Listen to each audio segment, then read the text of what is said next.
Пошли. Все вместе. Какие ваши доказательства? They want you to comply. Cancel culture is about canceling. Кокаином. Up yours. Woke moralists. Up yours. This is systematic bullying that's happening. Woke moralists. Up yours. And they believe that they can then Woke shut us moralists. up. Up around and find out. Up yours. Woke moralists. They seem animalistic is what I mean. No, they're worse than animals. The woke mob, they ruin everything. They stop Ben Shapiro from going to events and speaking. They stop Ann Coulter from doing it. I will never surrender even a single inch of ground to a pitchfork mob. You never cave to the mob. We will never bow to the mob. Ever. No matter what. Do you see the final expression of cancel culture in terrorist groups like Up yours. We'll see who cancels who. I hope this word.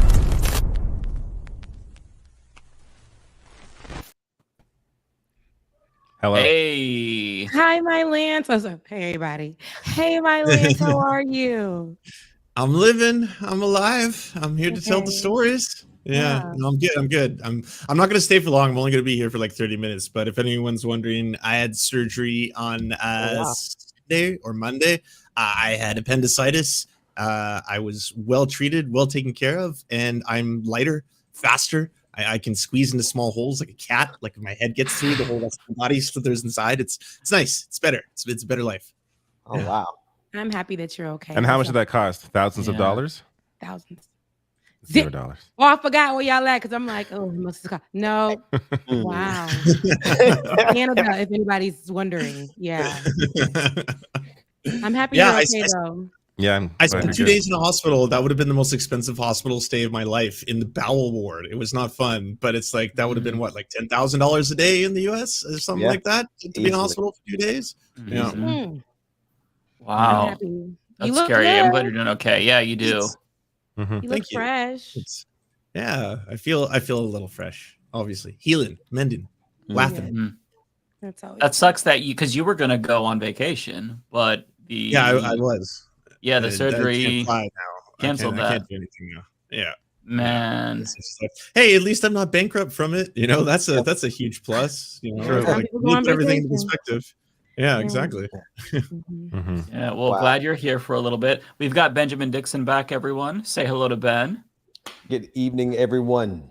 Ben, you're incognito, man. It's crazy. It's just giving me incognito. We can't see you. You can't really see me? You need the face light.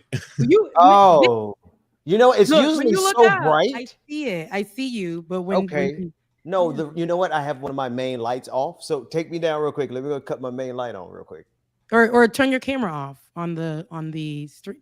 You could stop cam on the stream. Yep. Oh, yeah. Okay. What does that take me down? Oh, yes. There you go. There we go. All right. I'm like, he's not about to be on here unlit because we know how it is when we first were working in the studio together. We used to tell them, hey, light us correctly. I know it's tough. We got some melanin in our face, but we got to light us correctly. We might disappear. Okay. So give us some good lighting. So yeah. Also, you're streaming on your channel. I linked it. Everyone, you can watch on Rebecca's channel now. Please do, because I saw the stats you guys were telling me about. Okay, great. I'm excited. We went over 1,000, so I'm at 1,215 subscribers. Come on, somebody. Hey, if nice. we went do, and then it says I need 15 public watch hours. And then it said that, and I said I need to post. So yes, I'm gonna start posting on this page. But you guys just watch me over there. That's the only way I'll be able to start utilizing it in a way for work. And so I'm grateful. So, if most of you watched on Rebecca, she could hit the watch time goal pretty quickly. So I won't be mad if you go over to Rebecca's chat for today because we've got to get her numbers up. Yeah. And Ben is also like I'm looking at right now. There's nine different streams going right Ben now. is streaming too. Yeah. It's actually We're pretty everywhere. cool what StreamYard can do, even though sometimes it screws up things. But yeah, it's crazy. Yeah. So what happened this week, folks? I don't know, Mike. You direct us. What should we talk about? Well, there's a lot of stuff happening on the lefty the quote unquote lefty discourse with the discourse. Yeah, our my good friend Timothy has stepped in a little bit of shit by stepping to a revolutionary black activist, Cornel West. And he kind of got smacked the fuck down in a very humiliating way. I reacted. I was telling everyone before this chat.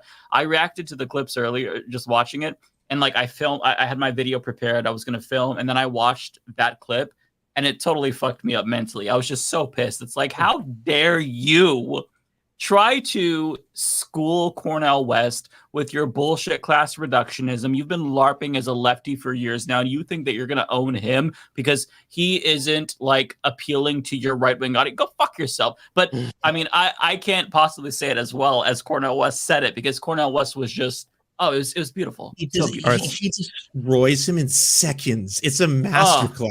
Should we show the video? Yeah, we gotta watch. I haven't seen it yet. I assume this is the clip because this is the one I'm seeing going around. So this is the tab that I have. So there's one going around, David, but it has horrible audio. So I linked you in our group chat to the full video, and it's at 1552. Oh, sorry, on Twitter. Yeah, in our Twitter group chat, and it has the timestamp 1552. That's where he starts to kind of press Cornel West. And to put this in further context, Jimmy Dore recently did an interview with RFK, and it was like this tongue bath, right? Barely pushed back, barely. But I mean, like when it comes to Cornel West, he's bringing the heat. I mean, it's such a fucking fraud. But you've got to see it. Also, shout out to Ole in the chat. Always nice to see Ole. Hey, my honey. Hi, Ole. You're missed. All right, sorry, I'm bringing it up now. All right. Here we go. I hope that, again, in terms of audio level, I can't really control too much here, but. For your insight, absolutely right. No doubt about that. So let me just say this. So the point of running a third-party campaign is to offer an alternative to the two major parties, to bring together disaffected members of those parties, along with independents and others who feel alienated from the political system as it exists. And the best way to do this is by running on economic issues that unite us, but which neither major party is willing to address because they're both beholden to the same powerful corporate interests. The Democratic Party long ago abandoned the working class in favor of beating the drum on cultural issues, and now that's all the Democrats have to run on. So if voters are looking for a party running on trans rights and calling Donald Trump and his supporters white supremacists, they can already vote for Democrats. The role of a third party is to focus not on the identity politics that divide us, but on core economic issues that unite us along class lines, like Christian Smalls did at Staten Island. Do you think he led with LGBTQ trans rights and white supremacy, or do you think he organized along class lines? That's what we... Okay, well, we got to pause there. What? Yeah. He was unionizing. That makes it come back too. He twists this whole thing about being trans people like twice or three times. It gets so weird. Ben, you said you want. Was he reading his statement? Yeah, he does. Because Jimmy can't do it. He has to read it. He doesn't know anything. It was a script. At least he needs to get like a teleprompter going, because that was giving it like he was reading that, and it didn't. Yeah. But I mean, and that's the thing, is like he's trying to come at Cornel West, and he's not even prepared enough to actually look at the camera and talk directly, but he has to read from something he prepared earlier and still managed to make himself look like an inept fool up against Cornel West. It's a fascinating moment. Fascinating. I think that he knew that if you're going up against Cornel West, like you can't miss, right? Because Cornel West, like, this is a very intelligent individual, so you need to word it perfectly. But I mean, still, it's Cornel West, so Cornel West's response here, it's coming up, is impeccable. what we have to do. You have to organize, meet people where they are. So what is your plan to organize along class lines? Or are you going to keep talking about white supremacy and all those identity politics, which are there, not from the ground up, from the top down, to make sure we stay divided? What is your plan to organize along class lines? Well, I appreciate again the clarity and candor of what you have to say. We have profound disagreements, brother. When I organize around white supremacy, I'm not making some utilitarian calculation. I'm speaking as a black man who comes out of a tradition that's been terrorized and traumatized by white elites. And that does not in any way mean it takes me away from class issues. Class issues are crucial. Class issues are fundamental. But it doesn't mean that I'm putting up with white supremacy. One of the problems is that you get too many folk who want to talk class, and can't say a mumbling word about white supremacy, police brutality. Can't say a mumbling word hardly. Or when they do say it, you call it identity politics as if it's not connected to class. I'm hitting these head on. I'm standing with the workers when it comes to strikes.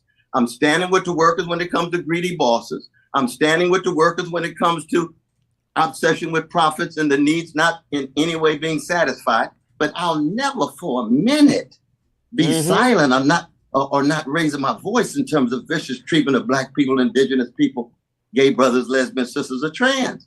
It's not an either or. And that's where you and I have a deep, profound disappointment. So if I see, for example, if I watch your show and I notice you hardly say a mumbling word about white supremacy because it's some kind of identity politics and I'm against it, but I don't want to talk about it. I only want to talk about what people hold in common. Well, black people are not going to hold it in common if you don't say a word about white supremacy, but maybe some of your white friends will. So who are you talking about? You're talking about in common. Oh my God. Are you talking about just a majority or what, my dear brother? I will never, ever in a million years not talk about vicious legacies of white supremacy, male supremacy, homophobia, transphobia, and others. But class will always be very much at the center. What brings you and I together is what? Our fundamental solidarity with working classes, not just here, but around the world. But oftentimes when I hear about your show and you say, well, you know, these identity politics issues get in the way. No, it's 100%. Not getting in the way. They're not getting in the way. 100%. They're used by the democrats. That's all they have to run on. And when you say that right stuff, there? You just the caucasity, the caucasity of it all, Ben. The caucasity of it. The racism's just ramping up too. He gets so much worse, so much worse. Oh my How God. much more? It gets so bad. Yeah, I gets so bad. the first time. Yeah, and the script that he gave. It's just like watching this is, I don't know where he can go from here. I don't know what he's about to say right now. But it's gonna be worse. like after that read, this is the Cornel West that I love to see, the doctor. Cornel West that I love to see in his element, doing what he needs to do. You know, I know that we've seen him running for president or putting his bid in, but this right here is the type of thing that this is what we need. This is it, because to be able to clear somebody who is sitting there trying to tell you and be a hypocrite about it, tell you how to speak and how to be and what he should stop doing. Dr. Cornel West will never stop speaking when it comes to black issues, or when it comes to any other issues. Don't ever ask somebody who's been doing this to stop. It ain't happening.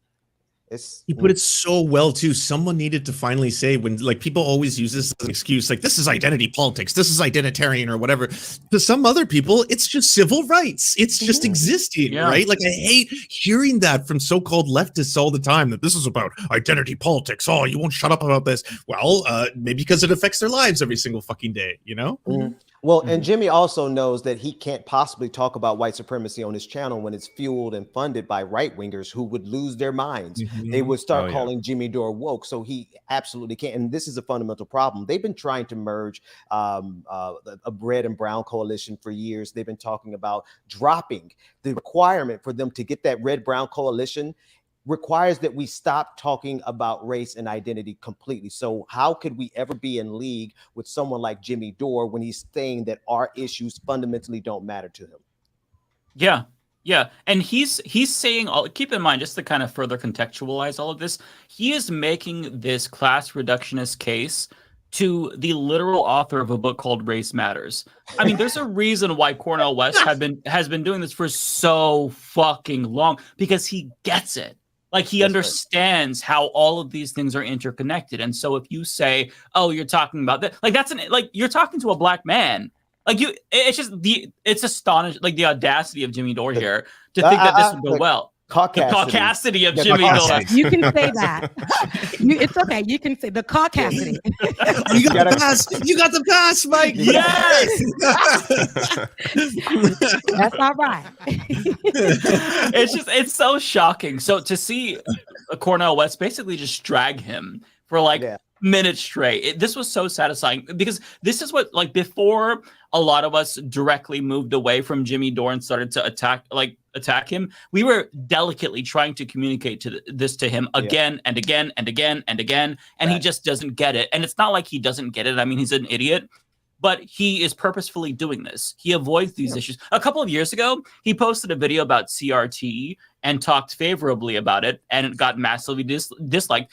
Last week or this week, he posted a video titled "Libertarian Makes the Case for Reparations," and the like to dislike ratio is fucking wild. I posted a screenshot on my Twitter. It's like almost double the dislikes, because even if you have a libertarian pitching it, you have a right-wing audience that is going to find that a non-starter. Like a lot of their grievances are race-based. They feel like they've been supplanted by minorities and LGBTQ plus people. So they're not gonna, like, it's just, he's so obtuse. And really, this is about, man, Cornel West, I really want to support you, but unless you go along with what I want, what's good for my algorithm, like the vaccine and class reductionism, and avoiding white supremacy, and avoiding white supremacy. Don't talk about anything true. Like, please don't bring real issues here.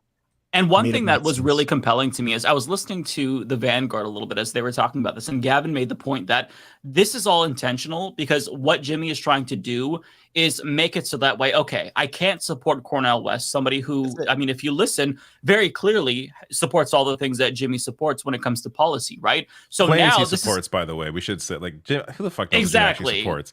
But in terms of what he's pushing forward, Yeah, but basically, this is Jimmy Dore setting himself up for, oh my God, I've got to support Trump now, because Cornel West just doesn't get it. This is the point that Gavin made, and it's such a good point. That's wild. And, you know, I also think it's a bit of jealousy, because you do remember the People's Party was originally trying to run Jimmy Dore in 2024. They dropped Jimmy Dore and picked up Cornel West, who then later had to leave the People's Party because of all the allegations against the owner of that party. And then he went to the Green Party. But at the end of the day, the guy on that screen, Jimmy Dore, was supposed to be the candidate that everyone's talking about right now. That is tea. He lost that. Oh, yeah. So, it could definitely be something. Look, Ben just dropping tea. So it could definitely be something of jealousy, envy. So let me get it. Let me get him on here with who they chose, so I can rip him to shreds and show you how he was never fit for that. And it's doing the reverse effect. It's showing more of how Jimmy Dore caters to white supremacy. He caters to that racist audience, and he tries to attack. He does attack marginalized communities. When we don't speak about the marginalized communities, all of those are the ones who are suffering, right? In these policies that he claims to support and push, but a lot of the marginalized communities are hurt the most with those. Right. So if we deduce or we take away marginalized communities are talking about that, or we say that it's identity politics or whatever the case may be, that's a disservice. And Jimmy Dore is not, he's a hypocrite. He is not who he thinks he represents. He's not that person. And that's what we need to be clear about. And that's who we need to steer away from when we're trying to get news or listen to those type of commentators, because they're going to make you go away. That is not the way that the left is supposed to be going, or who they represent. They're going to have you be more pushed towards conservative ways, pushing that white supremacist, pushing those racist views and out loud, and try to say, hey, I'm just actually thinking realistically here. You're not. You're not. Right. So. It gets so much better. You just sound like a Democrat, because that's all they have. So if you wrong. If the talk about the dignity of black people in the face of vicious white supremacy makes me sound like a Democrat, you got the wrong earplug. Okay. You're not listening clearly. Because if you can't hear the critique of Wall Street, if you can't hear the critique of militarism, If you can't hear the critique of his foreign policy in Ukraine, and all you can hear when they talk about white supremacy is identity politics, then something's wrong with your earplug. Look at Jimmy's face, by the way. Something's wrong with you. But we just have deep disagreement with that one. But it's disappointing. It is what it is. You are profoundly disappointing in that sense. But if I still love you, brother. I still love you too. I still love you too. I know you. I know I don't disagree with what you're saying. I'm talking about having a campaign. I'm not. So. But the campaign is not about utilitarian calculation. I don't look at black people like a utilitarian. Now this is my first time watching this, so that's why I've been sort of just taking it all in quiet. But like right there was Jimmy Dore, the gears turning in his head. Oh, sure. You could tell he still likes Cornel West, but his business model does not line up with that anymore. Mm-hmm. So he says that to placate Cornel West, while Cornel West is saying, I love you, brother, and he feels like he has to say something to Cornel West. But then there's that moment where he goes, oh, shit, how am I going to explain this to my listeners who are not going to be happy that I just said that to Cornel West? I actually think that was his gears grinding to try to come up with a point, and he had none. Because I think underneath the surface of who Jimmy Dore is really is an empty suit that says whatever who's going to pay him the most, that's what he's going to say. So when he's actually in a debate with someone who thinks, someone who's not just a thinker, he's Dr. Cornel West. He is the most prolific thinker of our day, arguably, right? Of course, you're not going to be able to come up with a rebuttal, Jimmy Dore. You're just not that talented. Utilitarian calculation. I can't say nothing because these people over here somehow are alienated. I'm telling the truth. I'm fighting for justice. And if people feel as if to talk about white supremacy is alienating, then they're going to be alienated. I'm talking about my mama. I'm talking about my daddy. This ain't no abstract dialogue about politics in the Machiavellian sense. Not at all, my brother. When Bernie caught... We march together for class politics. We march together because that's real. But if you think that talking about white supremacy is just identity politics, we got deep disagreement. That's all. So I'm sorry to go on, and you're very kind to let me go. No, go right ahead. No, go right ahead. I don't. And honest, everything I'm saying here coming from my heart. I want your campaign to succeed, and I want you to have the strongest campaign possible. But Bernie caught on because he would always, if he was given a cultural question or an identity politics question, he would always bring it back to class and economics. And it doesn't. Well, here I was talking to one of Bernie's campaign managers, and this is what he said. Yes, I personally agree white supremacy is one of the causes. But if I lose two potential allies because they roll their eyes and stop listening before I get to their concerns, I've already lost. The civil rights advancements, women's rights, the environmental movement, they didn't happen because people like my dad voted Democrat because that stuff mattered to them. It happened because Democrats appealed to them on economic issues, and a lot of the Democrats they voted for because of economics also happened to vote for that other stuff. And it doesn't work in the inverse. So I'm just giving that to you. No, I understand. But you can see again how I disagree. Keep in mind, bro.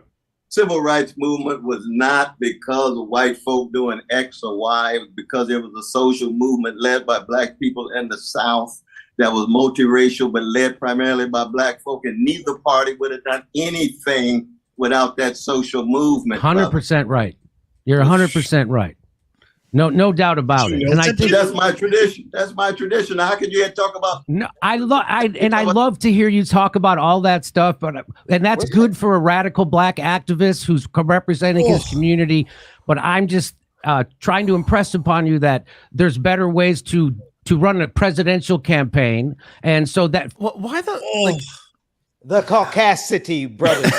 Listen, I need you all to vouch for me for 1 second because there's a lot of white people who think I don't have white friends. And I like to consider all of you we are white friends. We are his white Yes, friends. we are friends. Yes. I love. Yes, I'll use my white voice for this one. Yeah, it's true. It is true. This That's is my real voice. the greatest example of white supremacy, and I mean, for the nerve of him to try to lecture Cornel West and then to minimize the fight for liberation to being a radical black activist, looking out for our community. No, Negro, I'm sorry, you're not even good enough to be a Negro, Jimmy Dore. I would call you what you are, but Black issues have blessed every single corner of this country, and I would argue this planet. Black Americans specifically, what we got in the Civil Rights Act blessed white women. Affirmative action blessed white women. We blessed the LGBTQ fight. So there's literally nothing about the Black fight, the radical tradition of Black people, that's ever limited to the Black community. But he would not understand that because he himself, Jimmy Dore, is steeped in white supremacy, and it's shown right there in that clip right there. No condescending. I think So the problem is condescending. that Jimmy Dore doesn't care much about white women either. he doesn't care about LGBTQ people. He don't care about any of that. It's clear as day. He doesn't care about just anybody. Anybody, but his money, Jimmy. And he does believe that he's above everything. I think that's his whiteness that plays a role in that, because you can't tell me Jimmy Dore stands for what everyone stands for, but cannot acknowledge marginalized communities' issues. What does he want it to look like? I'll tell you what he wants. He wants it to look quite white, and that is exactly what we need to stay away from. How are people listening to this man? Ben, you've called it years ago, and they tried to tear you down. I'll never forget it. They tried to tear you down on when it was Twitter, okay? In those Twitter streets, they tried to come for you addressing this.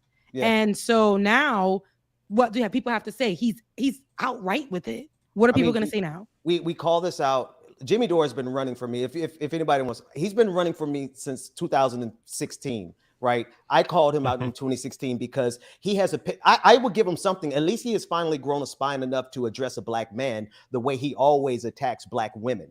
So I called him out in 2016 for how he talks to Black women. He has been hiding from me ever since. That said, this is something that we have called out about his character. We called it out with the, what was that?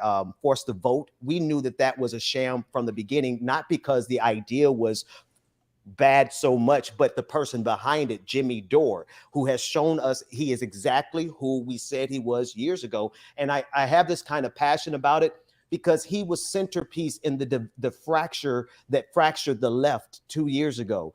We really fell apart as an online cohesive movement because of this clown. And now he has the unmitigated gall and the caucasity to try to speak to Dr. West that way. No, we're not doing that in 2024.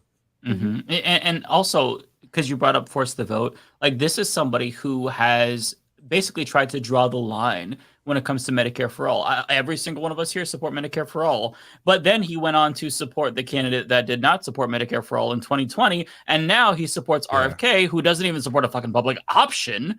And so then the government finally, for the first time in my life, experiments with free healthcare. They give us the vaccines. What does he do? He poo-poos that and says later on in this interview that is the biggest issue of his lifetime, the vaccines. Sorry, go ahead, David. No, I was going to say... spoiler alert! Spoiler alert! It's so good, though. It's so good. We have to get to it. In that discussion with RFK, he doesn't push back half as nearly as much on the healthcare topic as he is here with Cornel West about white supremacy. It is a the idea that he built his career or that one of his big issues is Medicare for all, and RFK doesn't support it, and you're interviewing him and you barely push back on that, yet hear about white supremacy. This is the big issue. This is where that really gets you affected. Come on. That's where I draw the line. That's the hill. That's the hill he's willing to die on. That's the right. Hill. Yeah. Are we playing more? Yeah. You gotta see the smart. No, you have to. Is it coming soon, or should I skip ahead? The vaccine. The vaccine. Okay, scroll to where Cornel West isn't on it anymore. It's right before he gets kicked off or leaves. Right. So he gets kicked off. Kicked off. Sorry, he leaves. He leaves. Okay. For real. Rewind it a little bit right before he leaves.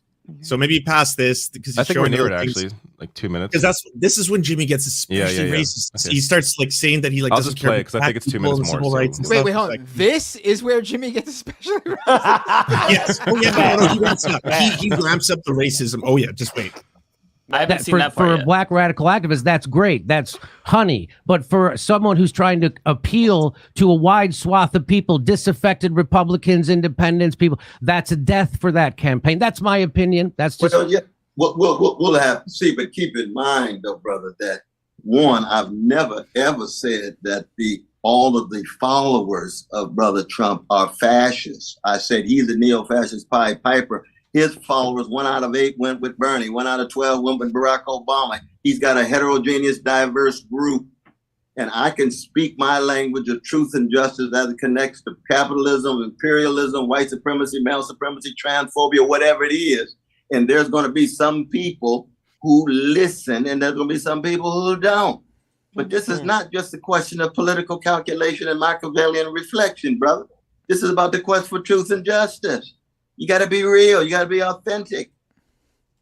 I'm not listening to consultants who tell me to use this particular kind of language with this group and this kind of language with that group. That is the essence of managerial bourgeois politics. Oh my God. So I just gotta pause it because it's amazing how Cornel West throws that back in his face. Like how Jimmy Dore is the one where it's like, listen to the consultants, like in his mind, like the consultants that he would listen to. Whereas like Cornel West is being authentically himself. Right. I like. And that's what I like. Is this? Are you playing Jimmy Dore's version of this? This is off his site, so does it come up again? Okay, because I didn't realize the title at first. Cornel West does 45-minute commercial for Joe. Oh my God! I just noticed that too. Wow! What a baby! What a baby! Holy shit! Oh my God! I know that they want that as clickbait. They want that to be. This is what they want, right? This is what he wants. Okay, clickbait, whatever. But coming at Cornel West like this, now we did come at Cornel West a few times when, in the last few months. You can see it on Olay's page. We read him because we like to see him in his natural element, and this is his natural element. This is what he does. He makes sure he doesn't have to do much because he's been doing this work for so long. Jimmy Dore has been sitting here. He's one of, I like to call these. I say other things, but this ain't that type of show. But men with microphones, these people with microphones who sit here and they will just be on the mic, and all they have is this to offer. There's nothing else. But who he's speaking to actually fought the fight. Who he's speaking to has actually walked the walk. Who he is speaking to has gone through this. He just didn't get up one day and feel like maybe I should start saying I'm for the people and get on this mic and not be for people and start promoting all things that are not helpful to the movement, but still say I'm a part of the movement. How can you trust that? So I don't know what he thought he was going to get in this moment. These are people that will bring people like Dr. Cornel West on here to try to make a moment out of it. Get this viral clip about how he got one of the most influential people who speak on the behalf of marginalized people, and he made him fumble in his work, where what we saw here was somebody who is going to. He's going to stand right beside his word. He's going to stick right beside it. He's unmoved because this is what he believes and this is what he does. Jimmy Dore, on the other hand, we saw him get stuck. We saw him not know how to respond. And that's how you know these people aren't real. Jimmy Dore is not real. He's not a real person. He really does not care about issues. So, I don't know what he thought he was going to get out of this, but what's happening right now, what we're doing right now is just showing we are laying down, going through, breaking down who he really is for those people who can't see it. Jimmy Dore's the guy who that lady saw in the back of the plane. That motherfucker is not real. No, she saw something. She saw something, y'all. She did. So this does apparently go on for another 20 minutes. We can't watch 20 minutes of this, right? No. So yeah, jump ahead about 15 maybe. I guess around here is when he jumps off, it looks like. And Cornel West does not look happy. It's gonna be when Cornel starts ranting about how Jimmy only cares about vaccines and other nonsense. Yeah. He just rips him fucking apart. All right, let's try this. injectable treatments be mandated or coerced. Individuals should be allowed to protect and heal themselves in a manner that best supports their medical spiritual beliefs. So I just wanted, I understand why you aren't outraged by that. Do you share the sentiment of the Black Caucus of the Green Party, and have you talked to them? Well, one thing, it's good to have a Green Party where you have a variety of different voices that are clashing, and the tensions are very real.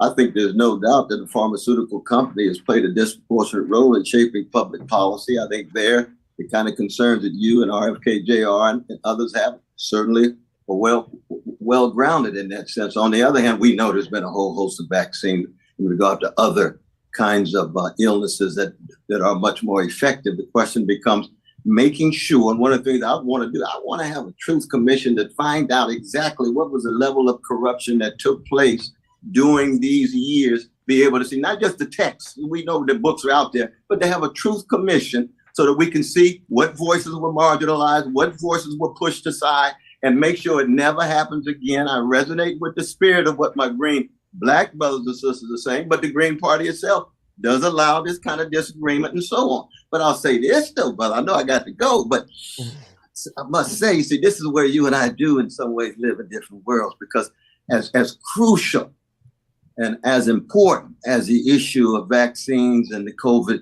situation was, when you say that's probably the most important issue in your lifetime or in the last 25 or 30 years, in light of all the wars, in light of what Palestinians are going through, in light of what workers are going through, 63% of them are living paycheck to paycheck, in terms of all the vicious attacks of the police and the murders and so forth.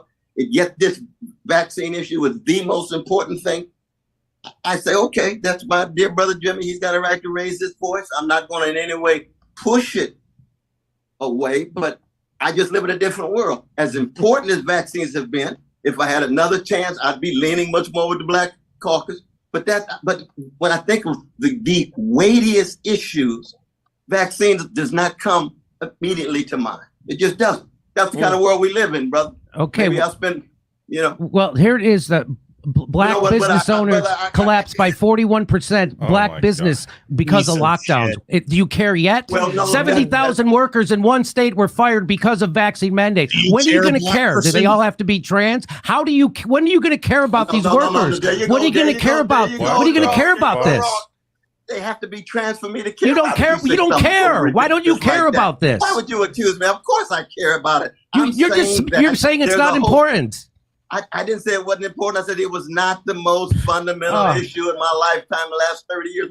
Forced medical experiments? Forced medical experiments that the scheme. Where is the nuance? Oh my God. Where is the complexity? So you missed this story and you're not interested in getting it right. You agree with Jimmy Dore. So you missed this story and you're not interested. Well, Dr. West, I wish you the best. You know I love you. You know I support you and your precious wife and your family. Stay strong, though, brother.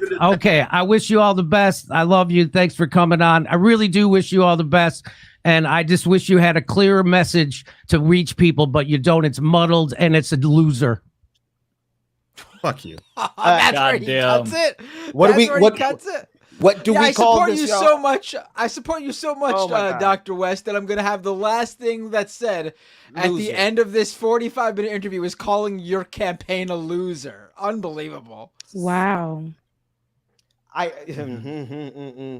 Listen, I've already said exactly what this is, but I love Dr. West as a brother, as a mentor. I don't wish anything but the best for Dr. West. But I hope that this is very clear to him. We've been trying to put Dr. West up on who Jimmy Dore is for some time.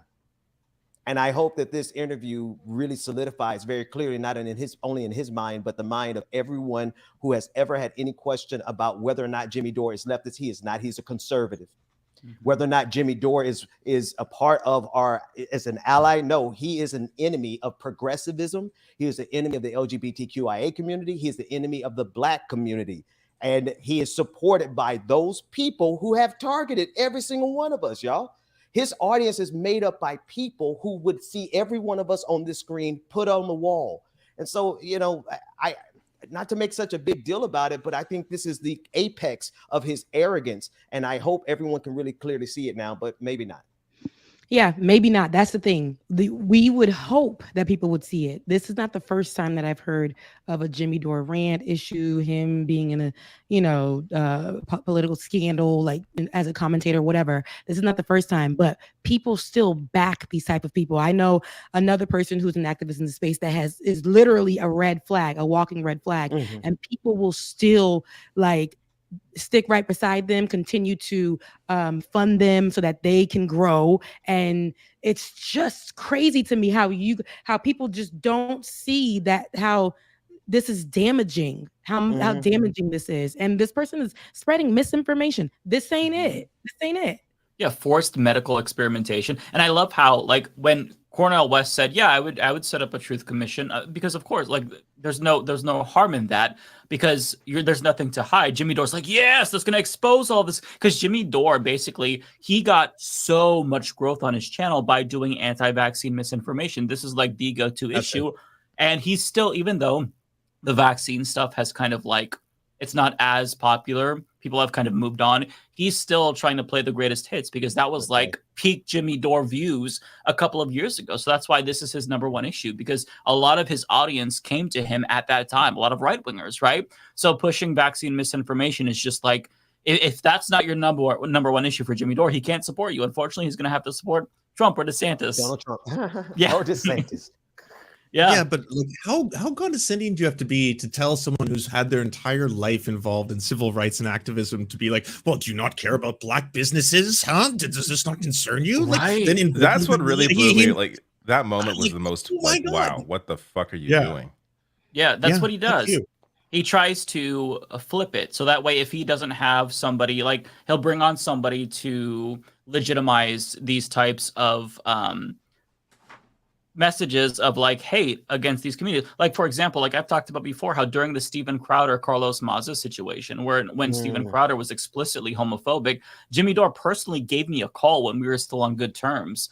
And he was like, what do you feel about this? I'm like, yeah, well, Steven Crowder is homophobic and it needs to be denounced. I get that you're against like him being deplatformed, but you need to be able to explicitly and clearly denounce the homophobia.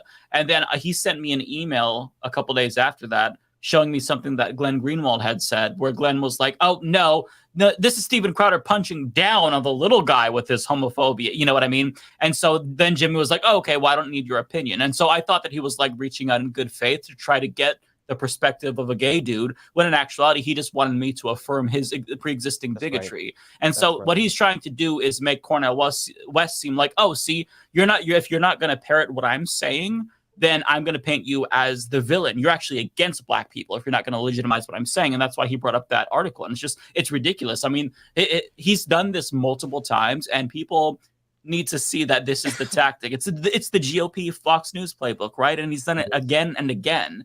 And if you think he's a leftist, then I don't know what to say at this point. No one can think that at this point. I can't. There can't be many. People do. And there are people who are like him who claim that they're.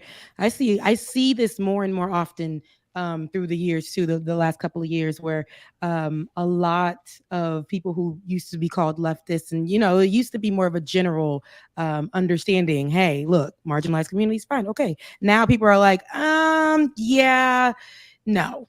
No, now you guys are doing too much. You're trying to title things. But they're the ones that are calling this identity politics. They don't want us to actually get specific and actually talk about who's being targeted, why they're being targeted, why it's problematic, who's not receiving care, or what the real issues that are going on. And it usually be white people. I don't understand why. Why? You say that you're an ally. How can you be an ally in this manner? How? There's no war but class war. No war but class war. Come on. We have to do the one thing I want. Like, here's the funny thing though about that last article he brought up to like end it. Number one, what happened to businesses during the pandemic had nothing to do with the vaccine. In fact, the vaccine helped get people back to work and help things reopen. So that goes flies right into his face as well. But then on top of that, that article is actually Jimmy Dore playing into identity politics, because his Right whole there. shtick was it's all about the working class, right? Well, last time I checked, the small business owner class isn't exactly the working class. I mean, are there some people who have solidarity with the working class in that who own small businesses? Sure, but we also know there's a lot of small business bourgeoisie type owners who flew down on a private plane to January 6th. So the idea that Mr. Jimmy Dore, all the class, chimes in at the end there with, but what about black small business owners? That was Is so just weird. chef's Don't you kiss. care Really. about that, Yeah. Cornel West? That was an elegant catch there, Matt. That was because honestly, that shows that he is willing to pivot on the very core issue that he claims to be standing on. You see him flip on it on a dime just to get a cheap political advantage that you just exposed. Brilliant. Yeah, and Just if come you out already. He needs to just come out already. You are not as liberal or lefty or whatever as Progressive at all. you're not that. Come out. Come out the closet, baby. Put the hood on. It's Put the, time. I was gonna say the "Make America Great Again" hat on. No, baby, put the hood on. It's time.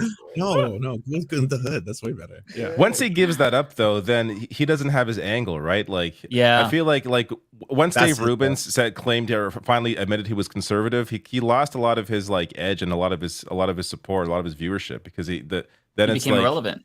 yeah, it's just Jimmy now you're Dore's everybody else. entire Like, channel, his whole thing exists for right wingers to say, "Look, a leftist is saying it too." Exactly. Like a leftist. Exactly. That's the one.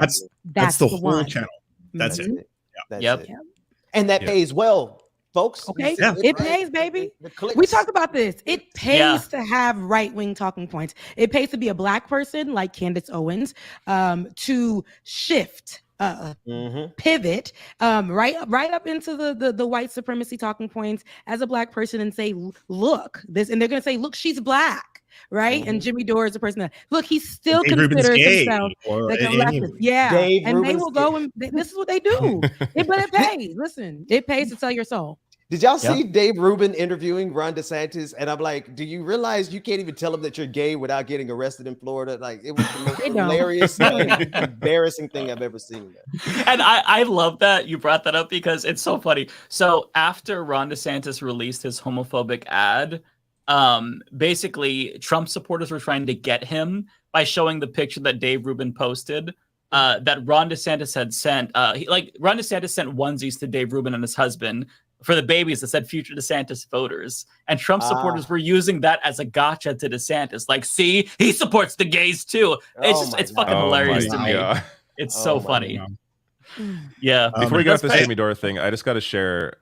So I gotta go. I said I'd only be here for half an hour. And You take care, get some rest. Enjoy You're all rest. too much fun. It's too much fun to hang out with all of y'all. And one last thing, Ben, if anyone accuses you of that, I'd be honored to be your white friend. If you need one, just one. Same. I've got at least 4 white friends. Man. Yeah, Thank you yeah. so much, man. We've got you. All right, see Bye, you. Lance. And Lance is a light skinned white. Yeah, he yeah. So Ben, if they ever ask, you got Lance. Hey, how are you light skinned white? Like, I said it. It's a thing.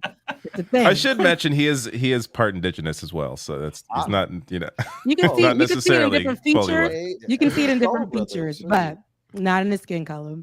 I wanted to share this though. So this is the media bias chart. This company puts this out every year. There were last I saw, they had millions of dollars pumped into this company. Here's Jimmy Dore on the far left. If you look, my mouse isn't showing up, but if you look on the far left, he's between two others. Right next to the respectable Palmer report, and just under the also respectable. What was that? Oh, Black no, that Agenda was, Report? Black Agenda Agenda report. they put him with the Black Agenda report. Yeah, this is how. I actually misread. I thought there It's was insane. I thought that was that other the Jimmy Dore fan. I misread who Oh, that those was. people. I thought that, No, they're not on here. I don't Revolution, think. whatever. 'cause Yeah, they're not big enough. But yeah, it's just I will give them some credit for getting Tim Pool correct. They have Timcast IRL here on the far right and the misleading far right. So he's someone who pretends he's centrist. So at least they got that accurate. But it's like the idea that this company paid millions of dollars to make this chart and put Jimmy Dore on the far left is just. They actually spent money doing this.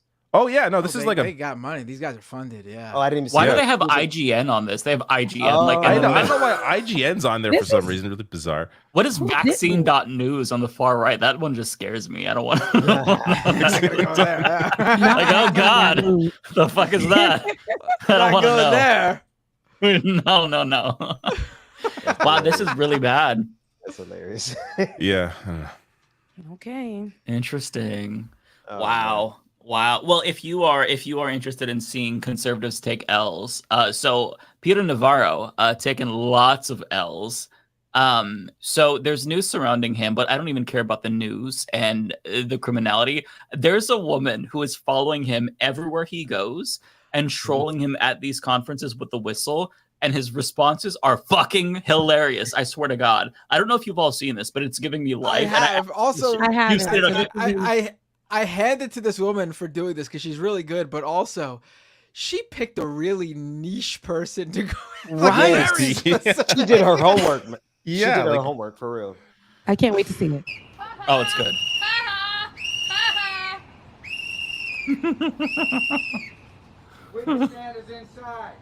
Thank you. WW. Oh my God.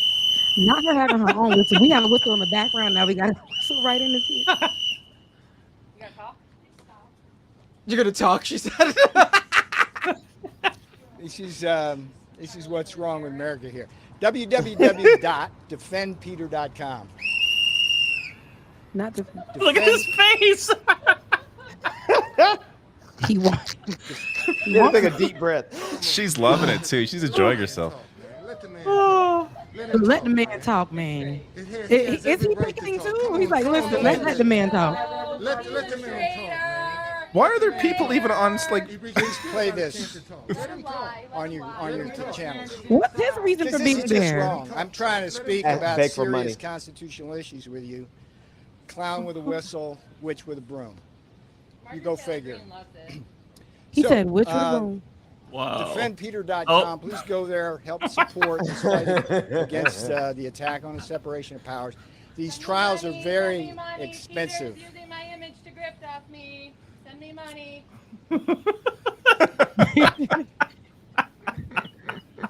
These trials are very expensive. That's part of the Democrats' lawfare against us. All right, come on, dude. Bro, you're already facing charges. Oh my God. No. Kidnapped, raped, and almost murdered by a white supremacist gang after he doxed me. Yeah, it's time to go. All right, we'll see you tomorrow, and hopefully. Same time, same place. Oh my hopefully God. Free speech will.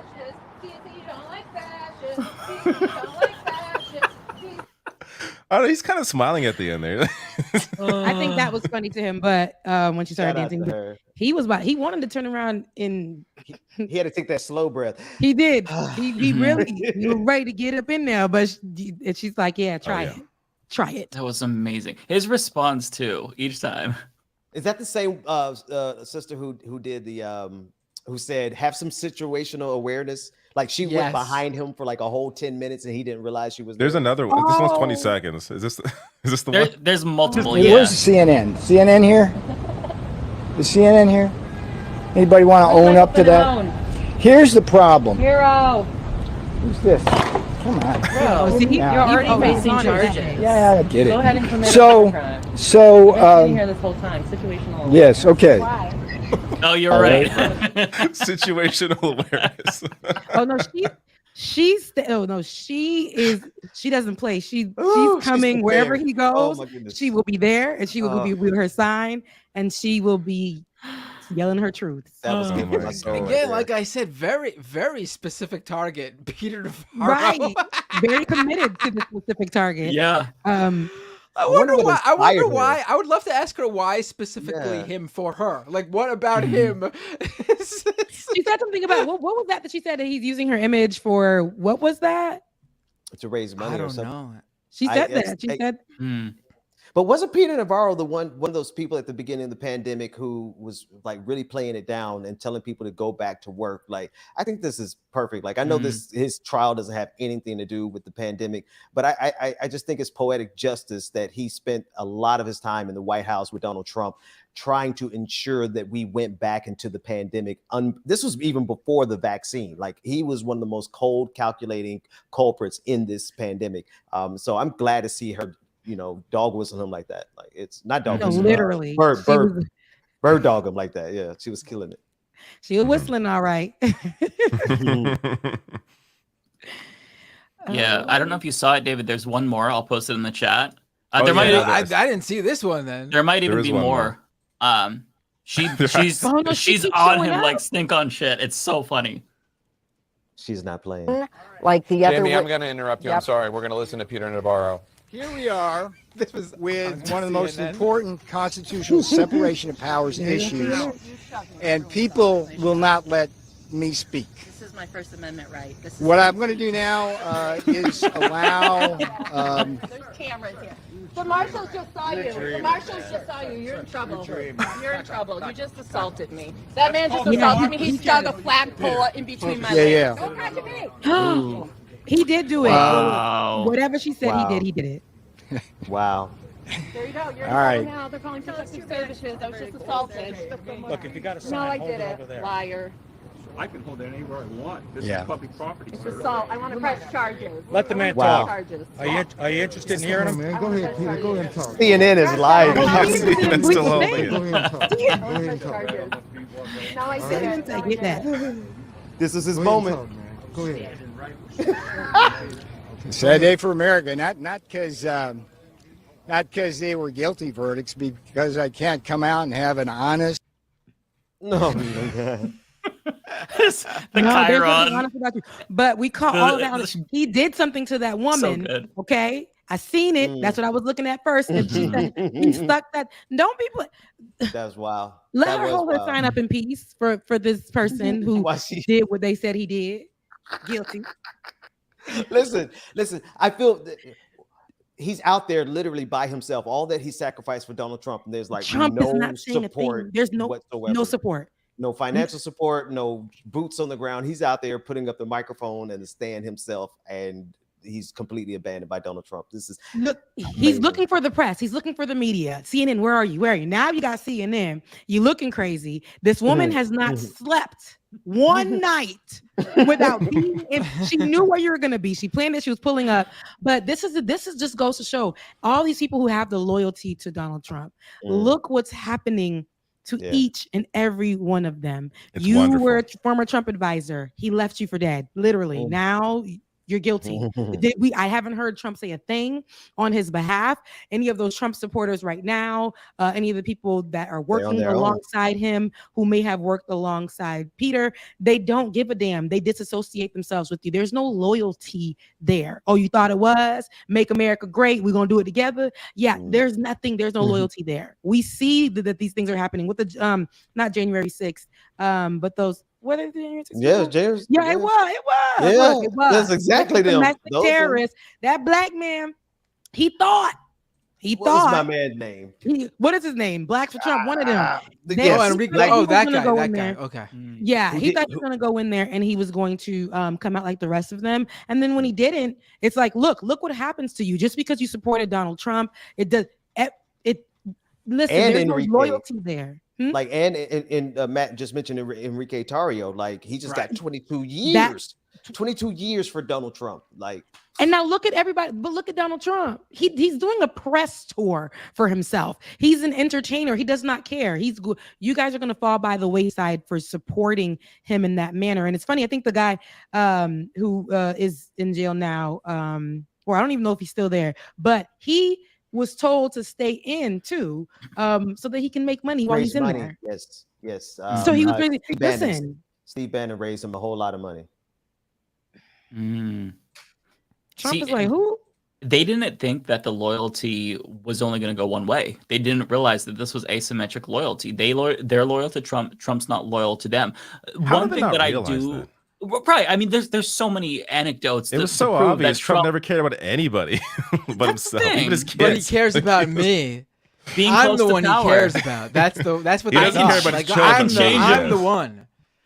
You know what, though? This is going to bite him in the ass because those 18 co-defendants who he's not paying the legal bills of, they have an incentive to flip. I mean, why would you remain quiet and not sing when you like, this is to help them, right? If they sing on Donald Trump, then he's fucked, right? But they have no incentive to stay loyal at this point when he's not They paying don't for have their... any incentive to stay loyal. But the thing is, we've watched a lot of these people stay loyal up until the last hour. Now, girl, it's too late. Okay, Liz Cheney, Right. it's too late, sis. Right. All right. Like, what are we doing? Like, it doesn't change how I feel about you. You've been rocking with this. You've been having this information forever, and you have stood right beside that mess for a long time. So you got some blood on your hands too. Don't wait until the last second and say Trump is bad. And now we got to be like, oh my God, a Republican said this. We must. No, we're not doing that. Or, oh my God, one of the supporters for him said, finally spoken. Give us the tea. Yeah, we want to receive it. We need this information, but we will not give you the praises as if this is something that you should have been doing. Something you should, like, if now you decided to do right and we need to pat you on your back, but no, give us the tea. We need that. Okay. But other than that, that's all you get. We're going to also the prosecutor. I don't think they need anyone to flip. Like, they have everything they need on Trump. Like, do they? Yeah. Would they even accept anyone trying to flip on him? Like, just get them all. Fuck them all. Will it matter? Throw them all in jail. Yeah. Well, they don't need anything else. They're not going to flip because the Proud Boys, who all got decades plus in jail, they had an opportunity to take a plea deal for just a couple of years in jail, and they all turned it down. Like, none of them are gonna. They drink Kool-Aid, and a lot of them too. In front of there's two specific. The guy who broke that window, like the guy with the long hair who broke the window in that video. He specifically told the judge something like, he regretted it or whatever, or he's no longer believes what he believes. And then at the end, when they sentenced him, he walked out of the court screaming, "Trump won." Like, these guys, they're not giving up. Like, they're about to spend like the rest of their lives in jail, and they haven't even turned on Trump, the guy who got them there. Yeah. Yeah. Well, it's also their level of commitment to this idea, right? They really do believe that they were the most aggrieved and the most oppressed group of people in the history of America. Like, those white men really were convinced that despite all of the stuff that they had to travel to Washington, D.C. for the insurrection. And now those people who have been arrested, they see themselves as political prisoners. And so there's a parallel. Like, we have people who are in prison who we see as political prisoners being held. Black Panthers to this day being held. We see them as honorable. But this is what the right is. They see themselves as political. They think they're right. And they're willing to go all the way to the grave on thinking they're right. This is their civil rights. This is something that they're going to fight for. They wanted to go down in history to say where they were on January 6th. I was a part of that. I did something for this country. This is what you call being a patriot. This is what you call being a nationalist. This is what you call being an American. And we did what we had to do to make America great again. I'm going to stay up in this jail because I know I'm doing it for my kids, and my kids' kids. And when this goes down in history, in the history books, that Ron DeSantis is going to make sure that we are going to be presented as kings and queens that fought for our country. That's right. That's exactly right. All this because Trump was too embarrassed to admit he lost the election. Like, all these lives ruined because of this small little man. Like, that's absolutely crazy. Absolutely. Imagine America. If he admitted he lost and ran again, he'd probably be in a much better position to actually win, as opposed to denying the results and trying to fight the election and everything. He doxed people. Poll workers. He had people coming up there like the mob and scaring them. People had threats coming to their home. People were called all kinds of names. Their lives were shaken because of what he did. Him and his people. Little Charlie Kirk, man. Charlie Kirk done bust. He funded a bus of people. 80 buses. So 80 buses, not a bus. He funded buses, 80. To go make sure that the cult was there. And they went, I'm always shocked when I'm saying this. And when we were watching this live, we were covering it, and I was just so shocked. We were watching these people jump the Capitol, fight the Capitol Police, go into these offices of our representatives, rip the emergency button from underneath their desk. They had plans. This was literally a terrorist attack. And some of these people are walking free. Yeah. And Yeah. How is Charlie Kirk not getting charged? Like 80 buses. I don't. Clearly, he had an impact. Come on. Mm-hmm. Yeah. I don't know.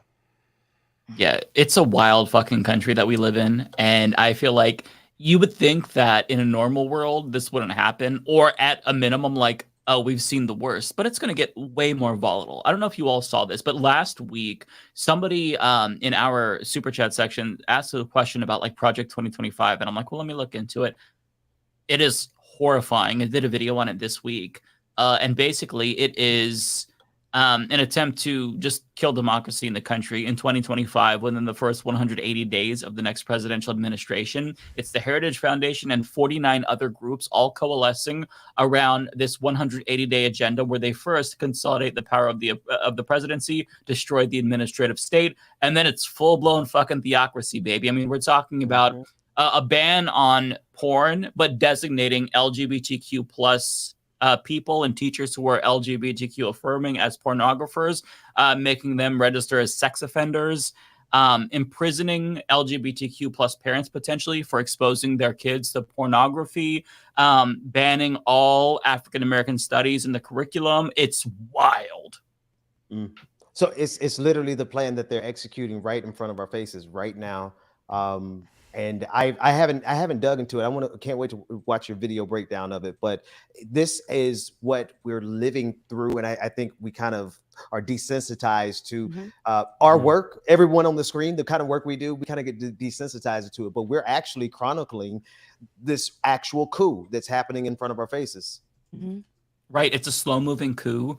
We're the frogs in the boiling pot, and it's officially boiling, and we need to jump out, but we haven't done that yet. But I mean, like, all the signs are there. Like, there was today, there was the presidential libraries all released an unprecedented joint statement, for what it's worth, talking about the threat to democracy. I have a video coming out next week about how Canada, they have a game plan ready in case we go full authoritarian. What are they going to do? Because they're going to bear the brunt of an American refugee crisis. What happens if America gets hostile? They're already shoring up relationships with Europe in the event their neighbor south of the border goes crazy in 2024. And to be very clear to any Republican who feels like, because I mean, we're polarized currently, right? And we both see the other, like Republicans see Democrats, Democrats see Republicans as a threat to democracy. To be very, very clear, none of these international countries, no institution is worried about the communist Democrats. They're worried about Republicans and Trump specifically winning. And what's scary about going back to Project 2025 is this was a document that was written by 300 plus conservatives. Many of them, they already are institutionalists, like they came from Trump's administration, Bush's administration and whatnot, or think tanks. And so a lot of these people are expected to go back with Trump, which is why you're seeing the headlines. Trump is expected to, get rid of the administrative state, take direct control of the Department of Justice, the CIA, so that way the obstacles that he encountered that first time aren't there. Because remember, like, as much power as the president has, there are still limitations, right? You don't control the entire executive, but they're trying to push this unitary executive theory. So that way the president actually does have absolute power. So last time, like, just for an example, this is the example that I used in my video too, but it's the most recent one. Trump really wanted Bill Barr to investigate the FBI for them looking into his 2016 campaign. Trump said, no, I'm not going to do that. I mean, Obama had disputes with, with his attorney general wanting to close down Guantanamo Bay. So there's these disputes, but if you take direct control, these disputes don't exist, right? And another component of this is completely purging these institutions of the people who have been there for decades. Because even if Trump wanted to replace the attorney general with a lackey at the Department of Justice on, around January 6th, there was the threat of a mutiny, right? And so he couldn't do what he wanted to do and instill somebody who would do his bidding. But if you get rid of that problem from the jump and you fill all of those positions with, your own lackeys and not the bureaucrats who have been there throughout many administrations, you're going to be a lot better off in the event you do try to do a coup. And so I feel like this is kind of like one of those moments where this is it. Like, this is kind of make or break. Like, going forward, our country is going to be in one direction or another, but either way, it's going to be radically different. It's either going to be for the better or for the worse. It's horrifying. Which is why, as much as I absolutely love Dr. Cornel West, I'm not voting for him because I'm voting against fascism. I personally, I love everything that he stands for. I'm a student of his and will always admire him. But if we don't stop these monsters right here, right now, they have an executable agenda and a plan to wipe out democracy in the first 180 days of 2025. We can't play with that. We have no plan to respond to this, by the way. They have the plans. They're organized. We're not currently. And yeah, I'm with you, Ben. Like, I was kind of on the fence. It's like, I live in Oregon. You know, I might, you know, I love Cornel West. I'm not fucking around this time. I want the strongest repudiation of fascism as possible. I'm just not gonna. That's my personal stance. I'm not voting third party. I'm sorry. I'm just not gonna risk it. I'm in Florida. So, you know. Yeah, you have a much better Sorry about that, Ben. Love Florida. I'm a Florida girl, but I know it's wild. It's wild west out there. Speaking of Trump and all his supporters and all the things that are happening and how he got, how he got his mugshot, all of these things, guys, have you guys heard about Cop City, right? We've heard about RICO, right? RICO, okay? We've heard about that, the breakdown. We know Fannie Willis out here, who's been on top of that. We know her with rapper Young Thug.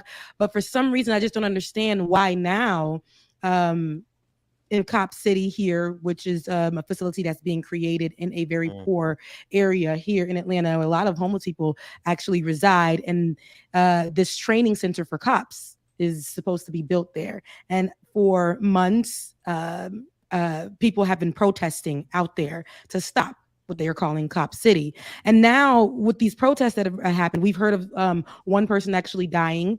And we actually, now we know 61 people have been indicted in Georgia on RICO charges for protesting against Cop City. This is something that is actually real. This is something that is happening. And I think that's it. How is RICO associated with people who are protesting? 61 people. 61 people. 2 of them were just handing out flyers too, like that. Like, Yep. How is that? How is that legal to arrest somebody for handing out flyers? It's because it's under RICO. I'm guessing that's how they do that. That's insane. What they have done is they've structurally they have accused the bail fund of money laundering, and so a lot of people connected to the bail fund, they have been in lumped into this. They are listing community organizers as a part of the indictment, so they are indicting some community organizers, and I'm like, when did that become illegal?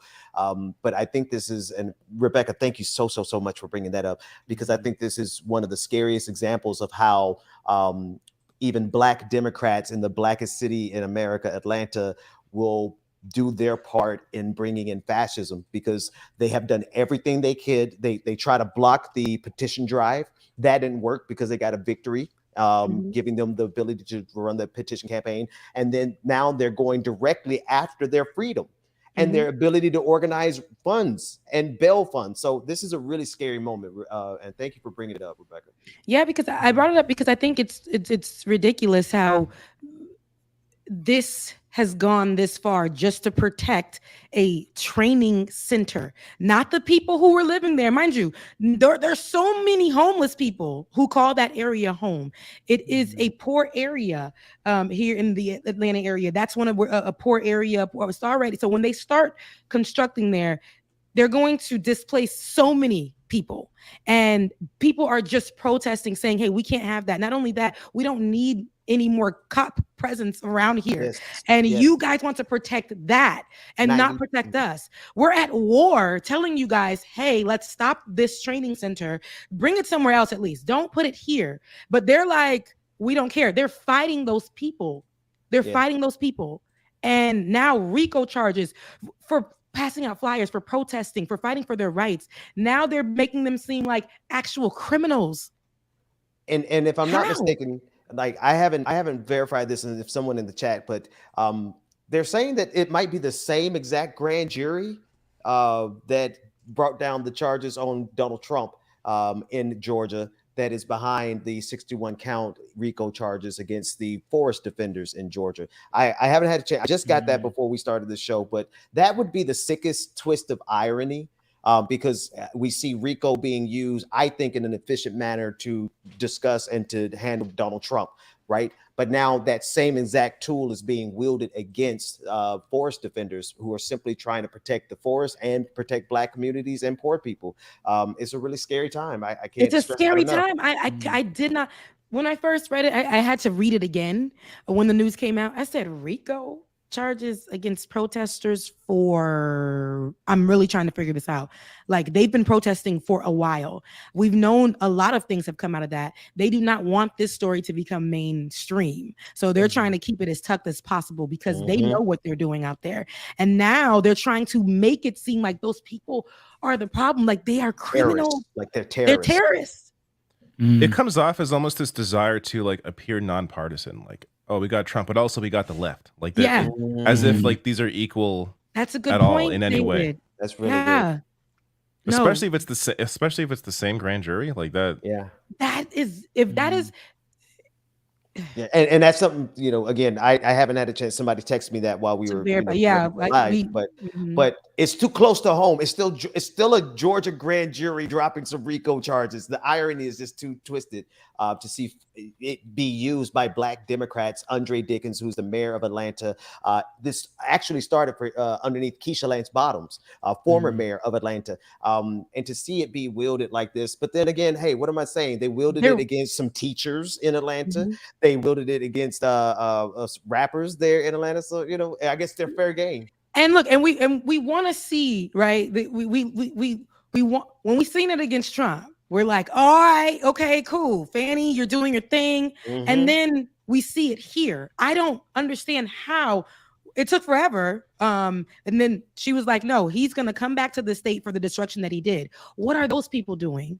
What are those people doing but fighting for their rights, fighting for their land, fighting for their home, fighting for their protection, and letting it be known we do not need any type of police presence around this area. Not this type. We don't need this training center. We know what's happening already, and especially in Black communities. $90 million facility that can go to actually build community homes for those people. Funded by the people that will be abused by that training center. It's and there's environmental impacts as well, right? Like with the area that they're building it on. Like it is crucial with regard to like global warming, flooding. It's just, and it feels hopeless, right? Like it feels like what can be done? They've been there for months, occupying, camping out, trying to stop this, and now they're getting charged with RICO charge. Like it kind of feels like this country is a black hole that's in the process of collapsing in on itself. We didn't know what RICO charges were for real. When the RICO thing came out, we figured it out. We had the conversation. We educated ourselves on what RICO charges were. Now, and then when we were really happy when we seen Trump in France. But this is out of control. Now they just, what's happening right now? I don't know how to really, I can't process this for what they're trying to make it, because it's a lie. Like how they're trying to criminalize these people. And I don't see how they're being charged for RICO. Two people who were handing out flyers, people who were just standing there protesting. Like, what are they doing that is so wrong? We see this happen every day in other areas. What is the issue? They're preventing a contractor or a series of contractors from getting their $90 million worth of checks. Right. There are some men who own some companies who owe some mistresses, and they cannot afford to miss this $90 million payout that they're getting from the city of Atlanta for absolutely nothing. Right. When we talk about why the cops get this, they get this as a consolation prize for having to endure the George Floyd protest. Period. Full stop. That's why they're getting this. I thought this was America. We don't give out participation trophies. Right. So why are we giving this to the police? They have everything they need. We give them millions of dollars, and they don't even know how to cut on their body cameras, or they know how to strategically never cut it on when they're getting ready to kill one of us. Which I want to give Black Mayor Andre Dickens executing the most efficient form of fascism in the country, making the Republicans look like beginners. I just shared a link to an interview with who was it? I think it was one of the people after the RICO charges dropped. This is actually from yesterday. I don't know. It's 15 minutes. I don't know how much of it you want to watch, but just to give us a little bit additional context, I'll be right back. I can bring it in. I hope this gives us more context for people who want to know. Lover, yeah. President Trump and others. Good morning. Yes, it certainly is a response, but I would argue that it is a response to the larger movement that has been as it pertains to several matters of police violence and government prejudice. It's just a lot going on, and I think that the state has shown that they don't have a meaningful way to respond to what the people are showing that they want, and they are choosing to use the legal process in a essentially violent way to target protesters. And could you talk about the indictment itself, some of the main aspects of it, Devin Franklin, and the number of people is extraordinary that are charged? Yeah, it's really rare for this number of people to be included on an indictment. In my 12 years as a public defender in Fulton County, I never had a case that was this large or witnessed a case that was this large. I think that when we look at the number of people that were accused and we look at the allegations that are included in the indictment, what we see are a wide variety of activities that are lawful, that are being deemed to be criminal. And that includes things such as passing out flyers, right? A really clear example of First Amendment, the exercise of First Amendment rights. We see that organizations that were bailing people out for protests or conducting business in otherwise lawful manners have been deemed to be part of some ominous infrastructure, and it's just not accurate. This is really clearly a political prosecution, and yeah.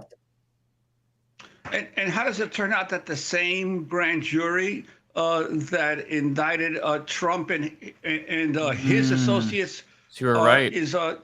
Was the grand jury on this particular case? That's too much for me. It appears to be so from the limited information that I've been given, and it could simply be a matter of timing.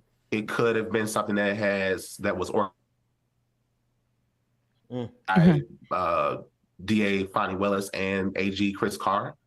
There's no way to know for certain, but what we do know is that for some point in time, for a period of time rather, the Attorney General of the state of Georgia, the governor of the state of Georgia, Brian Kemp, have both expressed discontent with the success that has been gained by the Stop Cop City movement and the momentum that has been created in the streets among the people, and that they have chosen to use those things which they have at their access, at their disposal, to essentially attempt to criminalize otherwise lawful activity. Devin Franklin, what's interesting is that the DeKalb County's top prosecutor, the DA, announced she is stepping away from every case involving Atlanta's public safety training center, Cop City.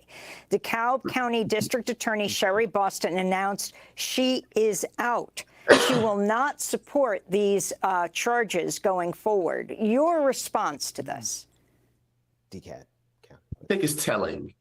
I think it's really telling because the DeKalb County prosecutor has, a pretty good reputation in the legal community. And for her to take a look at the actions that the Attorney General was seeking to go forward with in her county, and for her to say, I don't want any parts of it. I have concerns about the legitimacy of these charges. I have concerns about the intent of the charges that the prosecutor, Attorney General Chris Carr, is seeking. I think that it is kind of a unique way of saying the quiet part out loud, which is something is not right. Something doesn't smell right with this entire situation, and I want no parts of it. And I think that will bear out as we get deeper into the discovery that is to follow the indictment. And all right, crazy.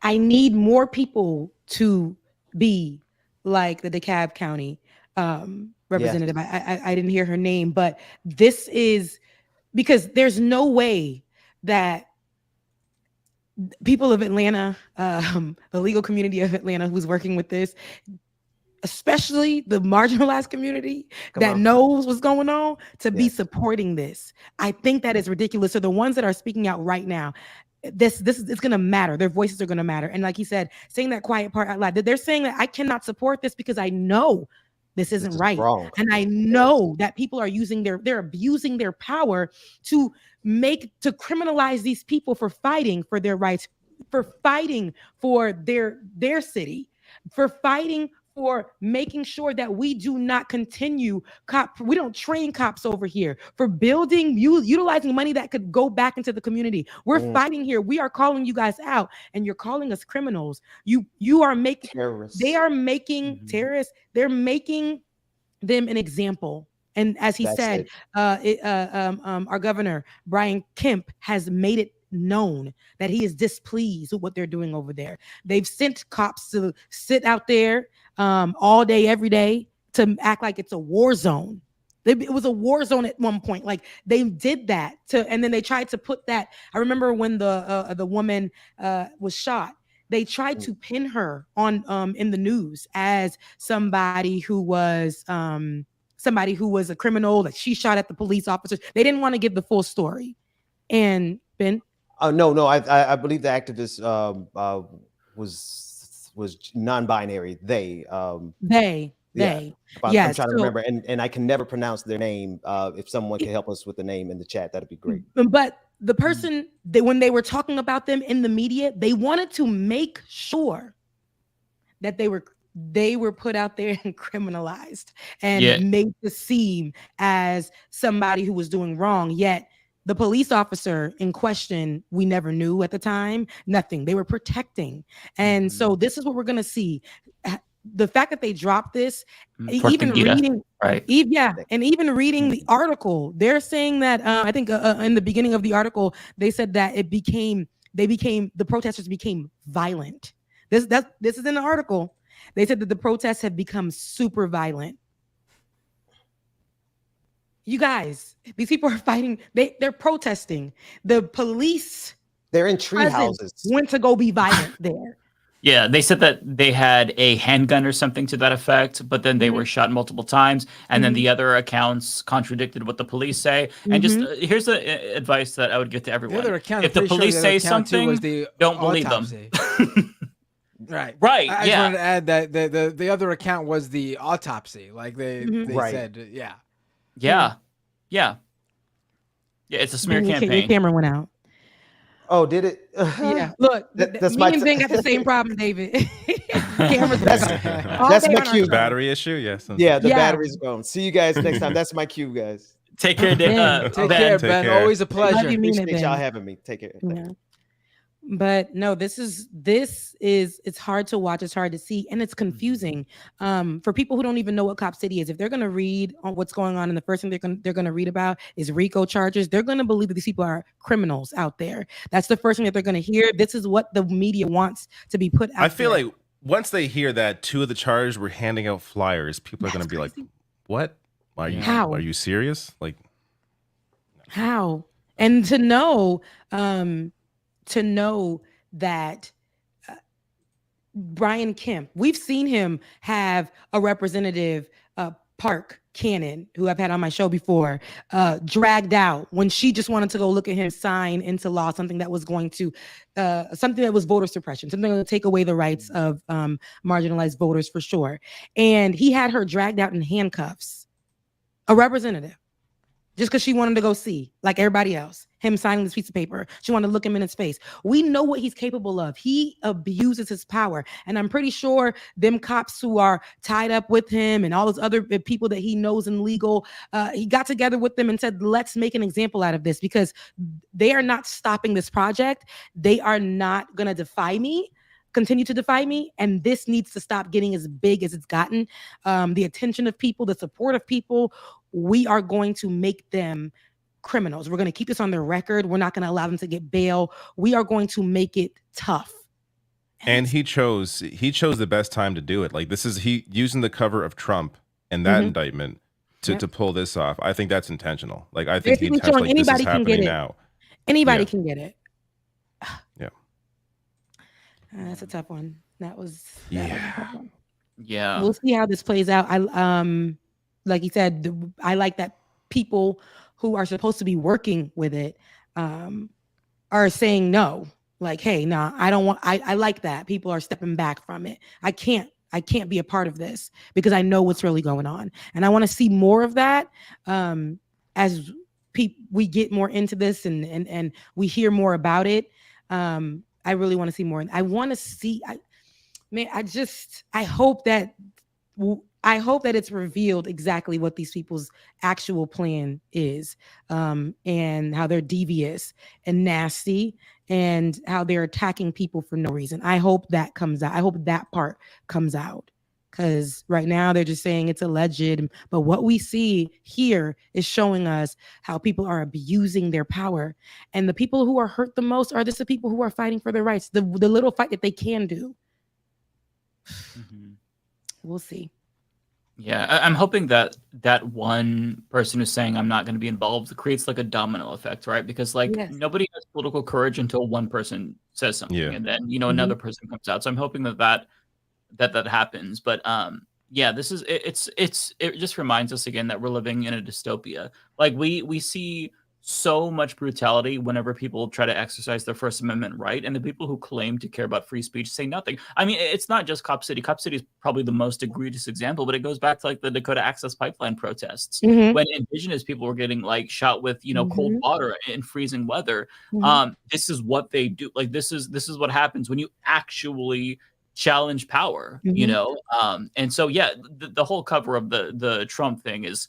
Yeah, I didn't even think about that angle, but it makes so much sense, right? Like nobody's going to pay attention, right? We're talking about Trump RICO, not Stop Cop City protesters RICO. What I would like to bring on somebody who is an organizer of Cop City to give us like on the ground details, because I think this is really important and fascinating. Well, I can try to reach out to somebody and see if we can have that conversation here for sure. That'd be awesome. Yeah, because it's necessary. I think the more that we can continue the conversation. I remember when I first heard about it, it's happening right here in the area that I live in, and I didn't know this was going on, and they want to keep it quiet. They want to keep it that way. So yeah. Oh, because they know the response, like it's what they're seeing, and it's depressing, but yeah, it's important. So yeah, I would love to talk to somebody. Yeah, we'll work on that for sure, because it's ongoing, and we need to keep the conversation. Yeah, absolutely. I do have something light that we could maybe just help boost our mood a little bit. Come on, David. We need a palate cleanser for sure. Yeah. Okay, let me just show you this. I saw this. this 9-second clip. This truth sign. Watch what happens behind Vivek here. Weekend. He spoke at the fair in Lancaster earlier today, and during that speech, the sign behind him actually fell on him for a moment. But the truth sign falling on Vivek is just. He's a liar. The truth ain't in him. So it's the truth. This is the only time the truth, right here, is associating with Vivek. This is the only the truth will hit you if you keep avoiding it. Right. It sure will. There's a lesson in here. Definitely. So I saw some CNN polling today, and it not looking good for Biden. I saw your video, David. Polling. It got me in a mood, man. It was good, but not looking good for Biden nationally. Except he's beating two people. One of them is Vivek, which I find interesting. He's beating Vivek in the poll. And Matt was right about that. Who is the other one? I forget now. There was one other person he was beating. I gotta find. He was tied with DeSantis, I think. Took right? a screenshot. Let me take the screenshot. How's Vivek doing in the polls? Trump is beating him, which is depressing by 1 point. Trump is beating Biden. Yes. I don't. Oh, somebody in the chat says that Jamie Peck is a Cop City protester. We should reach out to Jamie then too. That'd be awesome. Yeah, Jamie's been down there, and I think she's going back if she hasn't already. She used to be. That's report. Okay. She used to host Antifada. Yep. Yeah, that'd be great. Yeah. Or bring on a couple people. Yeah. I think this is so fascinating and really important. Yes. Sorry, here it is. So, and again, understand this is one poll. We're 14 months out. All those caveats aside. And this is national polling. This is not how the Electoral College works. Then again, if national polling, you should be leading as a Democrat if you're going to have a chance of winning.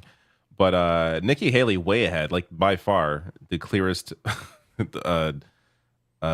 beneficiary here since the debates. But That's shocking to me. None of this matters. I take this with a grain of salt. Well, of course, we're 14 months away, but that of course, right. And but these numbers are interesting. I'm shocked to see Nikki Haley up there. I was actually on the phone with my dad before I got on the show, and we were talking about that. And he was like, "You never know. I mean, Nikki Haley might do something." And I'm like, "I don't. It's no, not for the GOP. No, she's not going to win the primary, right? Like that's kind of why that doesn't matter. Yeah, yeah. But seeing these numbers, I didn't think she would be even on. I didn't even think she would make the list cut. But I guess So, she's the Amy Klobuchar of this primary.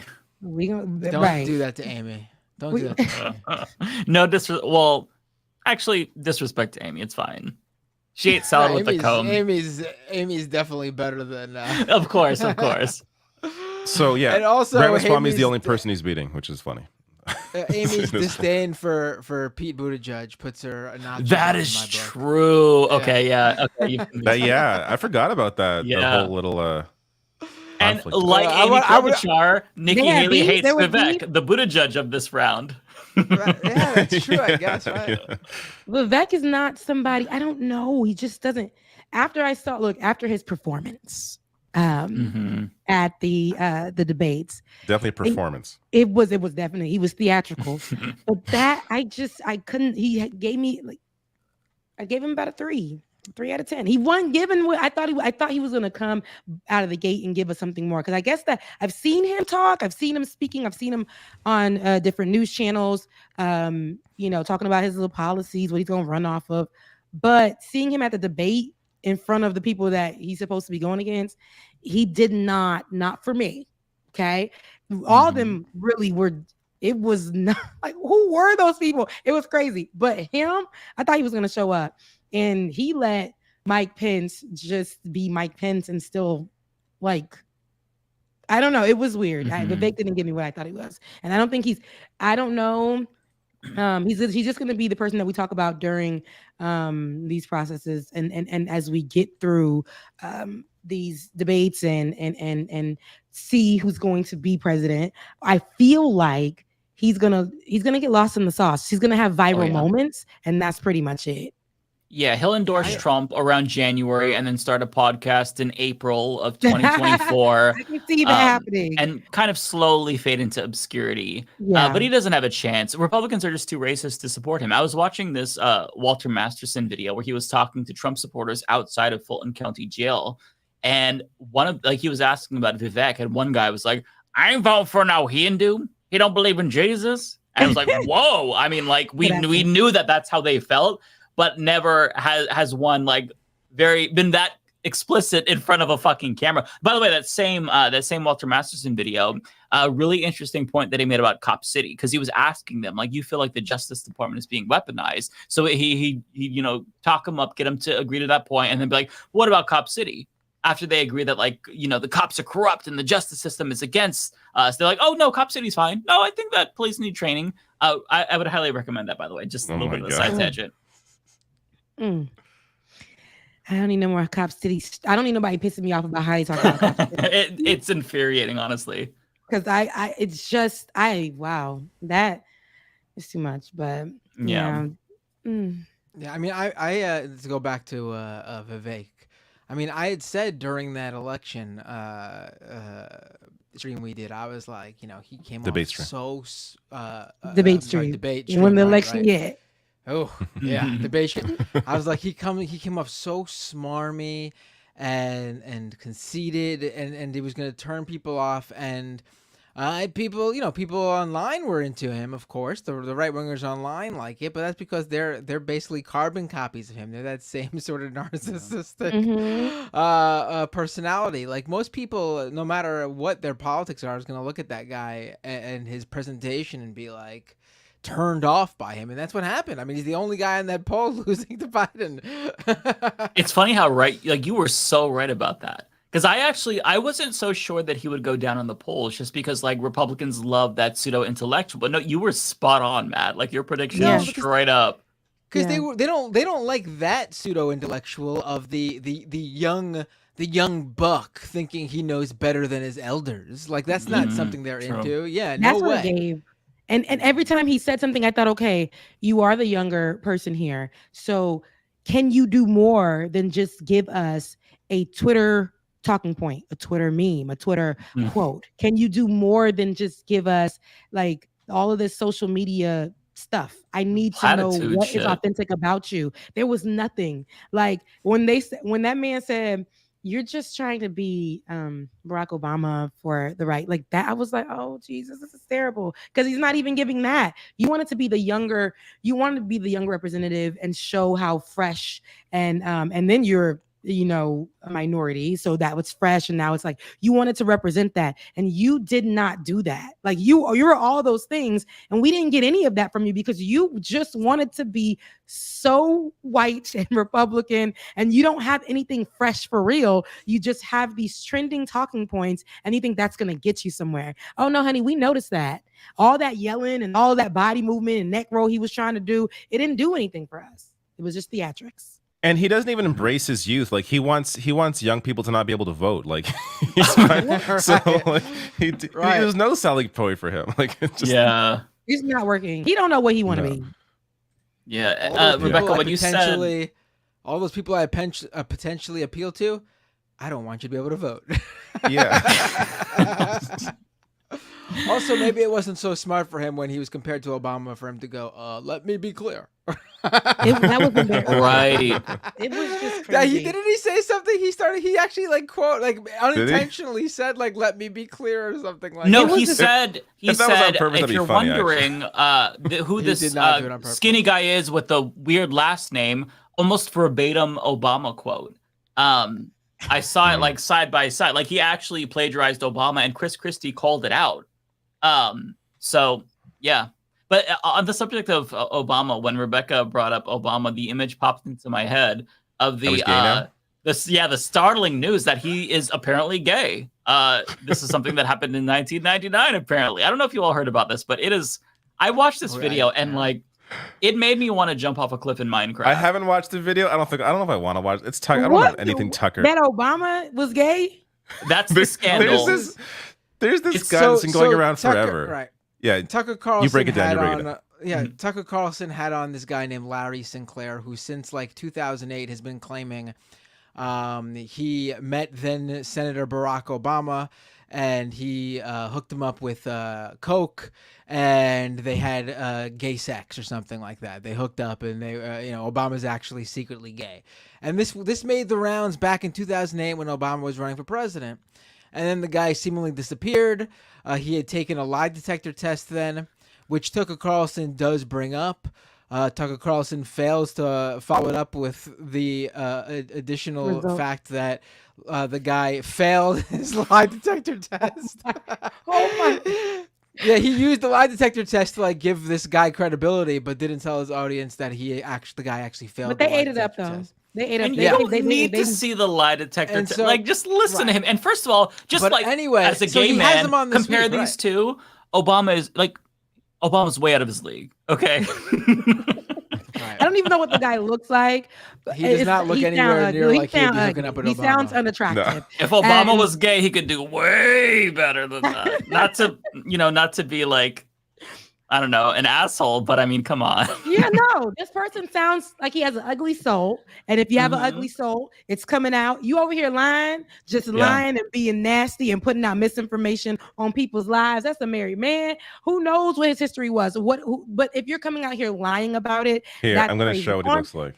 And Tucker, yes, please do. Tucker I did Carlson link the video. To go ahead and have him on the show. Come on, no. Right? That's what I'm saying. I didn't want to say it, but I had to. We're all thinking it. Come on. No. Immediately no. Come on. Immediately no. No. Yeah, right? I mean, come on.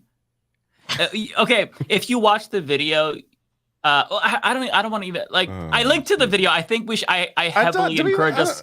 I heavily encourage you to watch the video just so you understand That's what Tucker aesthetically wants. what I mean. Like, let's put it this way: Okay, the guy who founded Barstool Sports, Dave Portnoy, that guy who's that clown. You know yes. who I'm talking about.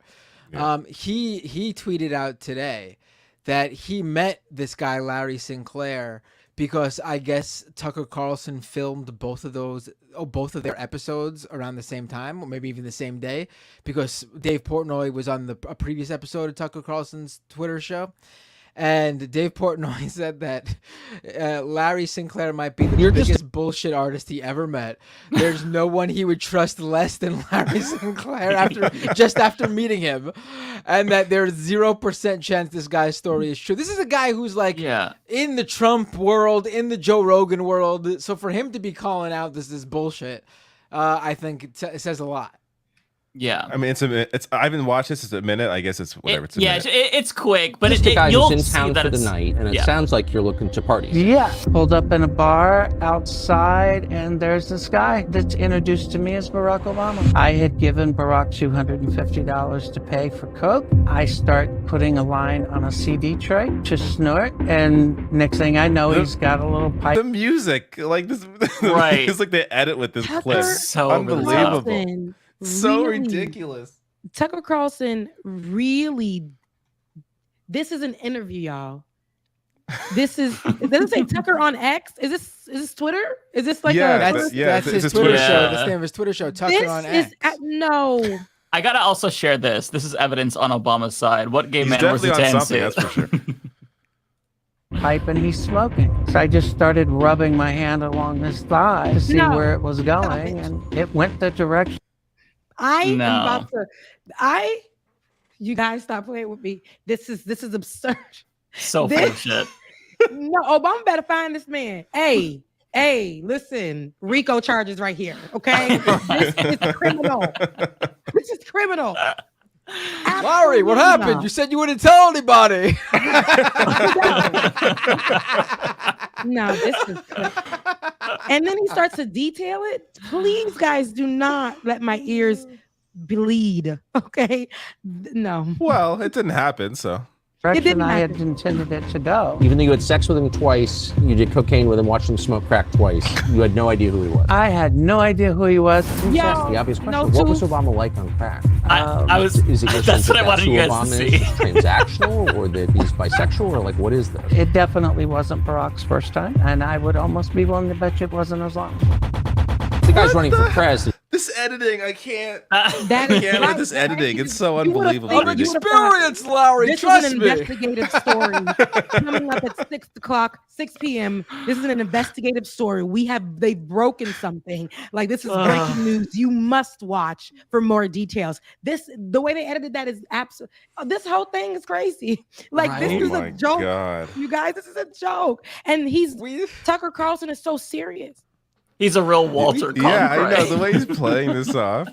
We talked about this earlier today in the Majority Report, and one of my favorite things is how he's like, he introduced me as Barack Obama. He introduced himself to me as Barack Obama, and all I could have in my head at the time, remember, this is supposed to be like pre-2008 or whatever, and all I had in my head was Obama being like, pleasure to meet you. The name is Barack Obama, future president of the United States. You know what's gonna happen. Y'all, this is a fool. Now I did not know this was out there on Beyonce's internet. I did not know that this existed. This is wild. Like I've seen wild things, but this is it for me. Maybe I can go to heaven now. This is it for me. We only got 10 seconds. I got to see how he ends this editing here. I got to see where it goes. Okay. President, and credible information comes out that he's smoking crack and having sex with dudes. That seems like a story. Well, it would be a story if the media really cared about telling people the truth. Oh I want to my hear. God. I want to hear Obama. I want to hear Jesus. Obama's someone get an interview with Obama, sit him down. I want to hear Obama be like, I was sitting next to Larry, and I put my hand on his thigh, and my hand just went in the right direction, just like Larry said. And this story is it's so much more fucked up because the entire like that 1 minute clip, you could see that it's very homophobia and racist coded. On top of that, the discussion is so much more unhinged because right wingers who believe it, they think that it's legitimate because they are transvestigating Michelle Obama and they believe that she is trans, and because Obama, by their logic, is married to a trans woman. Therefore, he is gay. So he's already part of the LGBTQ community. He's the first gay president. So case closed. It's so wild to me. No, they make this stuff up, and people, they done found this man from West Bubba F in the middle of Nowheresville. This man probably, no, guys. It's Absolutely too much. not. Like and they brought him for this interview on Tucker Carlson said, bring him on. People are dying in this world. There's Cop City. There's so much other news. There is so it's Tucker. much. Tucker's not going to cover Cop City. But he brought this man in to really be serious. He's trying to get views now. Like this is comedy. Since losing his Fox show, it's all just like what can I do or say that's going to get me some attention because I deeply crave this attention. So just want to say now that Tucker's covered this though, it's clear as day to me that man Barack Obama will never be president of the United States of America. His days are numbered. His career is toast. That's what I tweeted. It's like, okay, this is not true, okay, obviously. But like, if it is true, how am I supposed to react? Am I supposed to be outraged? Am I supposed to be shocked? What do we do with this information? Yeah, like one, like who cares? But two, Obama he's not important right now. You know what I mean? Like he's not like a threat to any Republican. Mabel, I'm sorry, I'm leaving you for Larry. I can't hold it anymore. They're living their best life. He just celebrated a birthday. Michelle, they've been saying that she's been a man or trans for a long time. And people still believe that because she's tall, she's muscular, she's in shape. She's a Black woman. And to people, that's all they need to say that she's a man. There's no evidence, no anything. They just go with that. Like this is outrageous. At least I thought, okay, let's see who's talking here. But not because of what he looks like. But I mean, not solely because of what it, but the fact that here is a lot of people still look, even just right there, honey. Oh my God. When you lie and you ain't no good, look what happens. I'm just gonna say this. Something may be mentally off about this man. And the fact that Tucker Carlson came on and played with that. No, he's in perfect health. What are you talking about? Perfect health. Look at those teeth. Oh my God. All right. David. Those teeth made him good, let me tell you. Let me be clear. Let me be clear. Listen, I was always into women, never into guys. But when I saw Larry and I saw the no teeth, I thought, oh, fuck it. Gee, how long has he been? And I did. You see, every time you lie, a tooth gonna fall out. He's missing about the whole bottom. Right? No. When you're not a good person, every time you lie, every time you do something wrong, every tooth is falling out. He done sat up here on Tucker. I like how he says he snorted the coke off of like a CD at Obama's or something, and I immediately thought, oh, that had to be that year's Obama playlist that he puts out. Oh my God! And I made this mix of the year. Tucker should have followed up. Like, what CD was that? Right. Tucker didn't even follow up on much. He just kept saying, "And then what happened? And then what happened?" And then you say when he touched you on your leg, and then where did it go from there? Like, are you getting turned on from this? See, they all weird. But they want to say, look, they're all anti-LGBTQIA plus. But he brings this gay man on here, or I don't know how he identifies. But he brings this person on here, and now he's being all friends with them. Mind you, this same person was just dogging your community, saying that they're all kinds of this and that, being disrespectful, but now he's coming on here to try to be respectful to you to get this information out. And this is ridiculous. It's a joke. Yeah, it like, and I think one commenter I did point out, and I kind of tend to agree with this. I did see right wingers agree with this, but for the most part, I think that there was a surprising amount of skepticism, even for the right, just because it's so obviously like not believable, and this person is not very credible.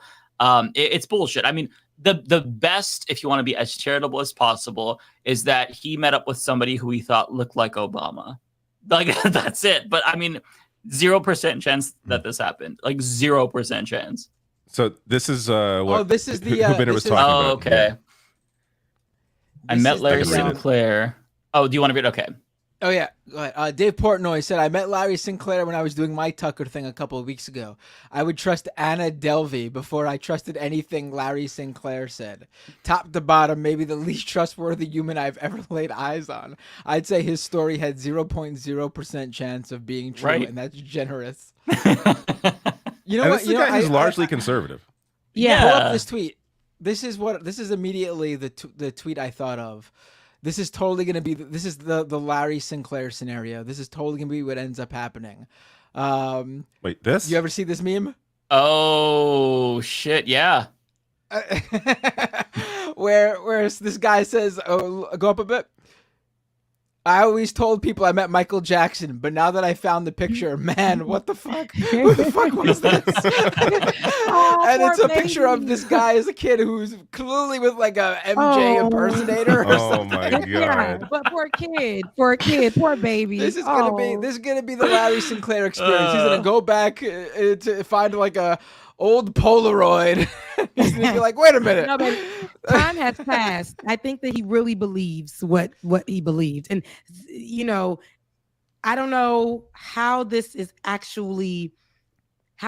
allowed, but I've seen, rapper Cardi B. There's a woman who's a blogger named Tasha K who made statements on her show about Cardi B. Cardi B usually doesn't deal with bloggers in that way, but she made this blogger an example by suing her, taking her to court for every single thing she has because of the comments that were lies on her show. I would love to see Obama come out real hard on this and just like, you know, cease and desist, like just get this out of here. Just for first of all, the audacity of this guy. In fact, you want to see me coming real hard on Larry? If he did that, clear, that would make him it never happened. I swear to you, it never happened. It probably would, but it's like people. But this. No, he's got to ignore it. Just ignore it completely. It's so ridiculous. No, you don't have to engage. No one believes it anyways. Like, there's no reason to engage. I'm gonna pull this with up really quick. Yeah, he can't acknowledge it. He wouldn't acknowledge it. He's above. Yeah, he wouldn't. I mean, he's too big. No. He's living his best life. I mean, the outrage about him wearing a tan suit, that was more like all of this is crazy. This is ridiculous. This is funny though. It's not. I wish that the person was more attractive. But when you lie and when you're nasty, this is what you get. You ugly. You ugly from the inside. It's gonna seep out on the outside. Mm-hmm. That's it. I said what I said. It's true. I feel like it's so true though. Like if you look at some of these really evil people, like they like the outside matches the insides. I'm not gonna name names, but you know who they are. I mean, people who have to. Okay, I was about to name someone. There's some fascist leaders. Like I don't know if you've noticed this, but there's like I've seen, I don't know, the whole group of like fascist leaders across the world. They all look really fucking weird. Have you noticed? Yeah, there's that one guy. What country is he? He has like these giant sideburns. He looks really he's this weird face. There's a look. They like have a look. Yeah, they all have a look. Yes, it's bizarre. Sure do. Yeah. Adolf Hitler famously said that Winston Churchill and FDR met for gay sex. So I can't forget that. Making it up. Oh. Did you all see? It's a joke, people. Just being clear. Making it clear. No, but Matt comes alive in the after hours. This is true. This is when you start seeing Matt start coming out the box. But I mean, the thing here though is like the people I think are you know, sort of focusing on the fact that this guy is full of shit, but who cares about this guy? This guy is a nobody. It doesn't matter. The real thing here is that like Tucker Carlson put this together in the year like it's ridiculous to begin with, but it doesn't even make sense from any sort of scenario. Like at least in 2008, you float something stupid like this in hopes it affects the guy you don't want to become president in some way. Maybe it loses him a few homophobic votes or something. But in 2023, Tucker Carlson doing this is the most ridiculous thing. It's pointless. It shows just how much he's flailing. Oh yeah, it shows how desperate he is. Yeah. He's fallen off. Yeah. He is falling off because I haven't heard about him since they kicked him off from Fox. And now I can't believe that Twitter has given him a show like this. But no, not that I can't believe it, because we know where Twitter's gone, or X has gone. You pulled up that comment, David, but Musk was having fun with it. Like he was like he was sharing it, like he was sharing memes about it. Like it wasn't like he was saying this is ridiculous. He had asked some of his simps to actually create specific memes for him. If you look into his replies, someone posted like that domino effect meme or something, and he was like, "Oh, could you change this and insert this sentence here and put these paragraphs in there?" Like he was literally putting together memes about this. Like he's having fun with it. About the Obama being in the closet or something like that. So I'm not shocked. That's what I'm saying. Like, look who owns Twitter now. By the way, speaking of that piece of garbage, wrong one. Leave that Michael Jackson impersonator and that young man That's alone. what I meant to bring up. So this came out like a few hours ago. Grimes is she has a kid with Elon Musk. Demands Elon Musk let her see their son and now delete a tweet. Like it's not surprising at all that Elon Musk is I didn't see this, terrible actually. father. Yeah, so let me scroll down to the actual tweet. There it is. Tell Siobhan, I guess Siobhan's his new girlfriend, to unblock me and tell Elon to let me see my son, or please respond to my lawyer. I've never even been allowed to see a photo of these children, talking about the twins that Elon has, that he had at the same time as their second kid with Grimes. It's so bizarre. What? Until this moment, despite the situation utterly ripping my family apart. So she can't see her kid. Who's Siobhan? This apparently Elon Musk's new girlfriend. That I was reading this earlier, so that's my God. His new partner. Is that the one that they have worked 2-year-old for twins. Tesla or something? And then very weird. Yeah, and I think they have twins with a surrogate, and he had them almost at the exact same time as he was having a child with a surrogate with Grimes. So they're like similar in age. What? And that's their second child. So, but the son is the older one, and I'm guessing Grimes can see her, or maybe has the daughter, but can't see her son. That's what it sounds like. Does he have full custody? They're probably in a legal fight, considering she's saying respond to my lawyer. Anyone who gets into a legal, he's gonna obviously reign supreme here. He's got unlimited the money funds. he has. Yes. Yeah. I mean, I don't feel so. I mean, I hate to say it, but I don't feel bad for her because she eggs him on and she takes part in this. If you look at, she's never come out and been like, she's never come out. Yeah, and stood but up, now I stood think up against him. but now I think it's clear as to why. I mean, being charitable to her, I think maybe she's afraid of him, and maybe she's worried that he would take their child, and like that's maybe why she's subservient to him publicly. And her connection to her kid, like I think about that. If I was a parent, like, okay, you want your kid to be with the other parent, but when somebody takes full control, here we go, abusing power again, and he's somebody in power. People with money, they're going to do that, and he's going to make sure that he uses all of his sources to make sure that she, out of spite, we've seen him bite Twitter because he didn't like something there. So I can imagine him as a parent to the other parent and what he would do in this case. And that's probably take away all her rights. It's so sad that she had to go under a photo and to say, hey, get him to call my lawyer about the kid. I miss my kid. I want to see my kid. That's sad. Now, whatever she did in the past, I don't know. I don't know her story. I don't even know her. But her dating him, she knew he was crazy. She knew what he was about. She knew that. It just sucks that she had this child with them, and now it's like things are getting real, and he's gonna try. He's a narcissist, and he's I can't imagine what he'll probably do to her. And then for her just posting that, she had to delete it. She probably got threats from him. There is fear there, maybe. So I don't know. Did you all see the other story about him this week that came out about why he bought Twitter? He claims that he bought Twitter because his trans daughter was infected with the woke mind virus and started to think that socialism was good and that rich people were evil. So in order to, I guess, prove a point, he bought Twitter and is destroying it now. Don't give him that. He bought Twitter because a court forced him to. True. That's why he bought Twitter. It was not. It wasn't anything. He said at the beginning, when he didn't even own Twitter, he got upset because he wanted the option to limit how people were talking about him, and he got mad. He got mad. And then he's like, if I own Twitter, I would do this, and Twitter needs to have this. And then he got upset, and boom, bought it, purchased it, let all of the terrorists free, and look at what Twitter is like right now.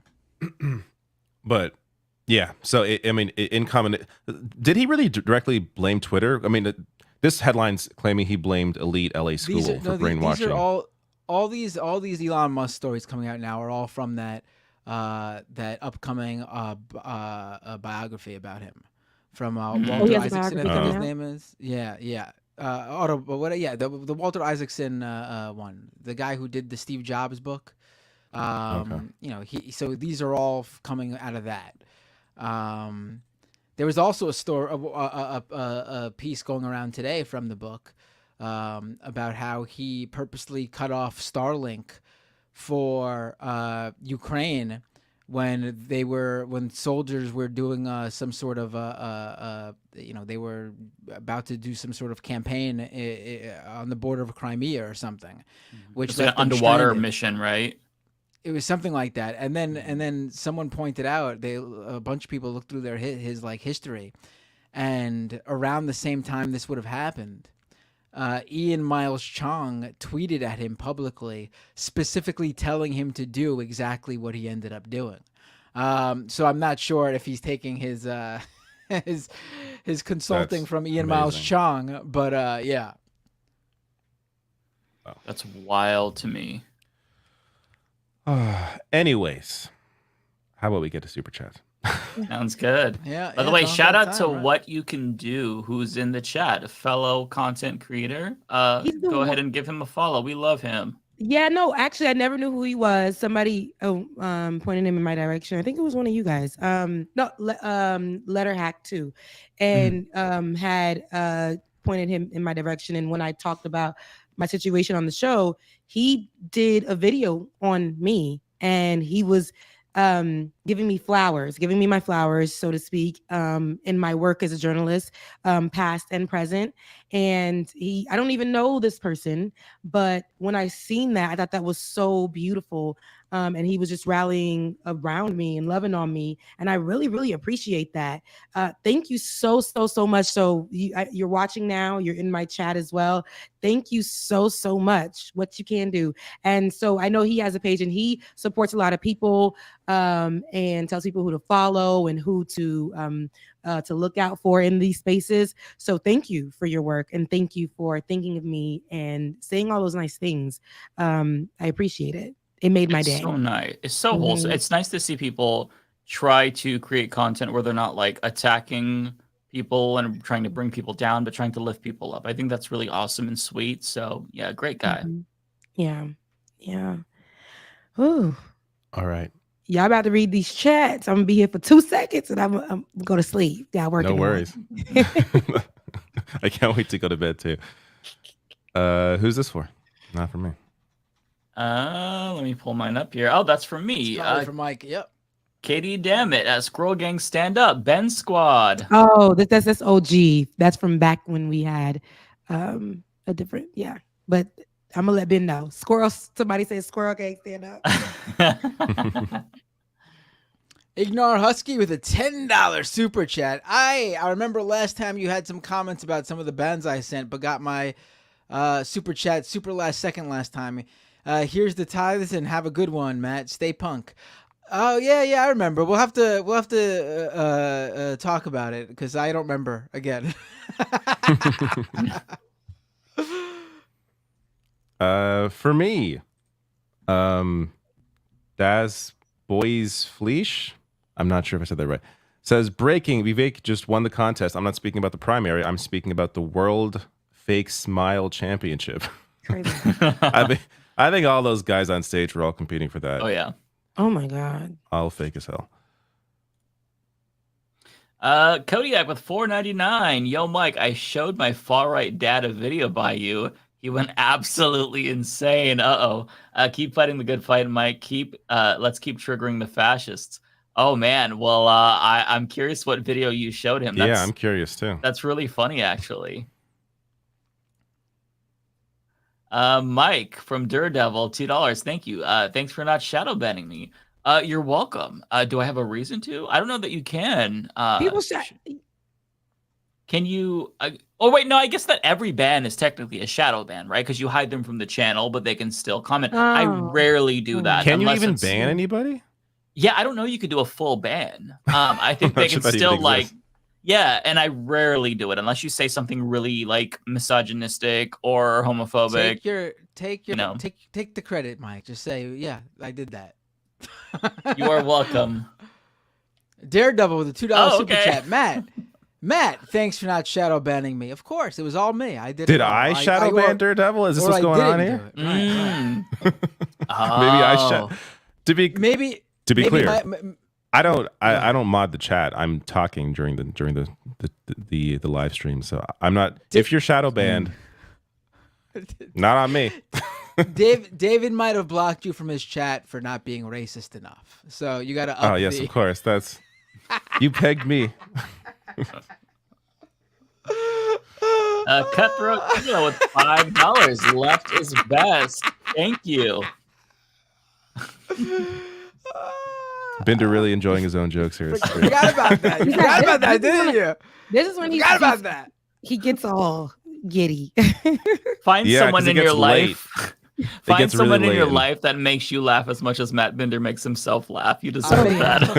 And he starts to show I'm off, and he hilarious. won't say. I'm like, is he in mannequin mode? And then next thing you know, now he's all moving and laughing and so excited. He could be here for another 5 hours. He comes alive when it's late. Yeah, the later it gets, the more Yeah, awake he becomes. It's that's wild. true. I don't know how it works. No, but earlier in the Catherine show, Wolf, I was thank you. listening. I didn't see that Jimmy Dore video, so I was taking it in, and everyone had a lot of good stuff to say, and I chimed in. I had points to make too, and then the Cop City stuff, I was learning myself about stuff. So I was being quiet and taking in. So you don't Matt, speak. please. When This is what you do when every take time. in Every knowledge. third, you literally start off. That's just how you are. You start off slow. You got to feel it out a little bit, and at the end, you're like, "Yeah, where the party at? Hold my beer. Let's have a good time." And I'll be tired. I'm like, "Okay, it's over." It's good because we balance each other out, right? Because like we get progressively more tired, but Matt gets progressively less tired, and so the show is at balance it about out, the same energy level. Yes. Oh, Daredevil with a $2 super chat. Matt, can you get this super chat to Rebecca? Well, thank you, because I know that you guys are looking to. I don't even know how you guys send to. I don't know how it works, but thank you, guys. For those of you guys who do want to send to me, you could just send it to me. The link is in my chat. The link's at the top, or you can just cash at me, Becca's Voice, BECCAS. There it is. There it is. If you're looking for to give it to one of us to pass on to somebody else, you're sending it to the wrong guy here.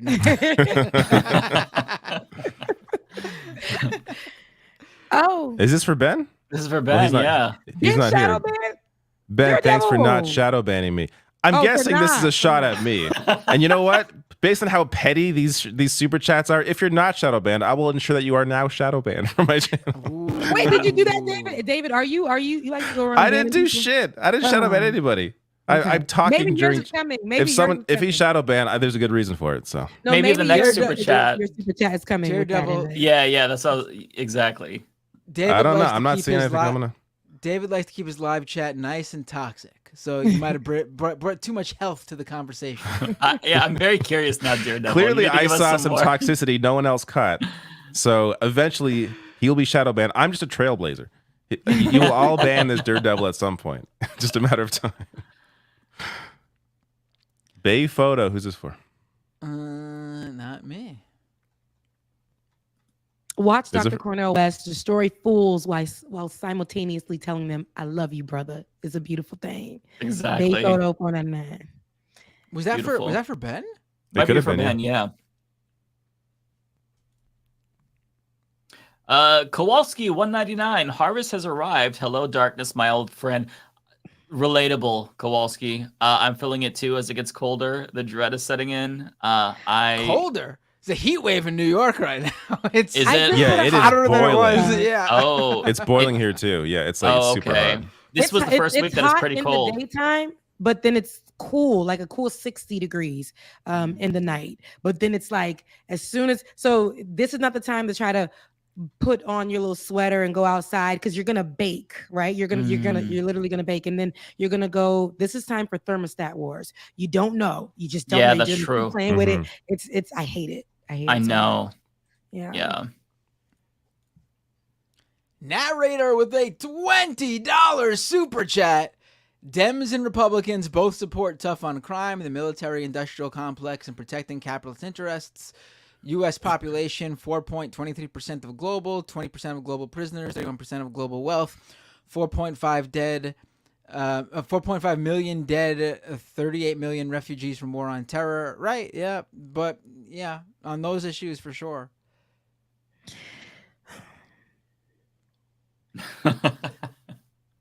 Although I just do want to add, narrator, that the politicians that you will see who do speak out on those issues, they don't come from the Republican side. They come from the Democrats in office. So while the party as a whole might be there, people who run on that party line are not. Who's this for? Anybody? Let's read this one, and I'm gonna say goodbye. Could be for Ben. I think this is for Ben. Yeah. On behalf of the whites. Sorry about Jimmy.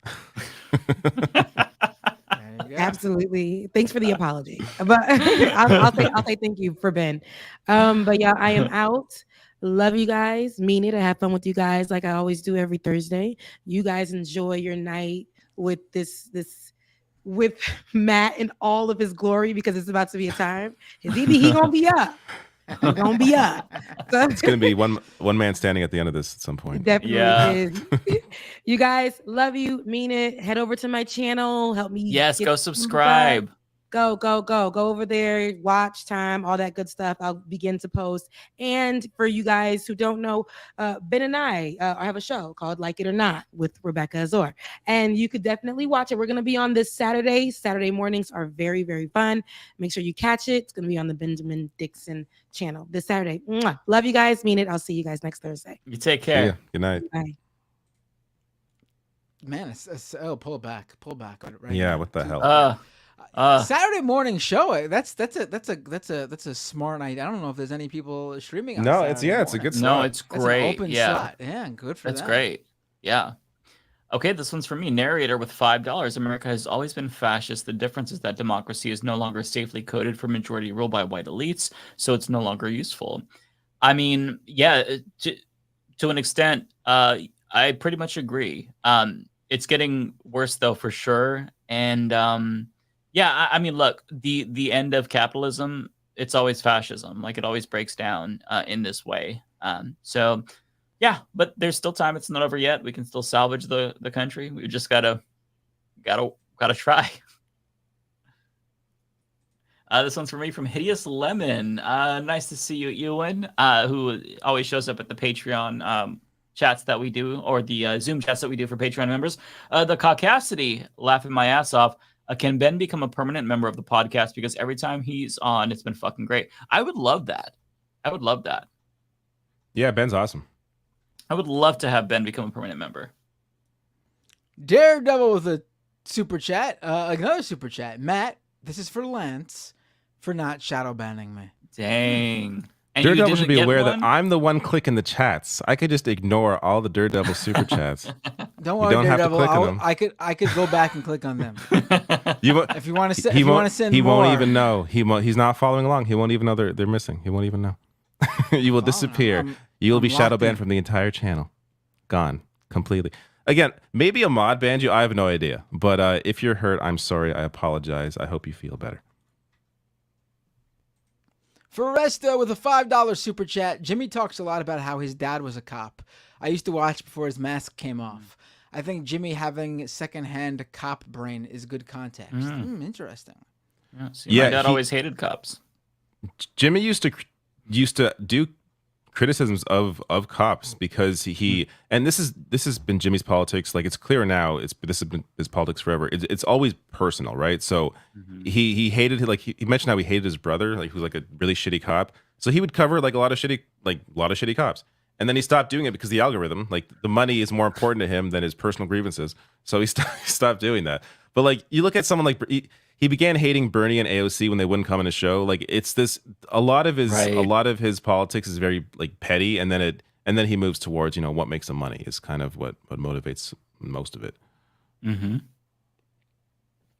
Narrator with $5 super chat, thank you, says, okay, Jimmy Dore is at least willing to admit that Bernie Sanders was a class reductionist. I'll take that.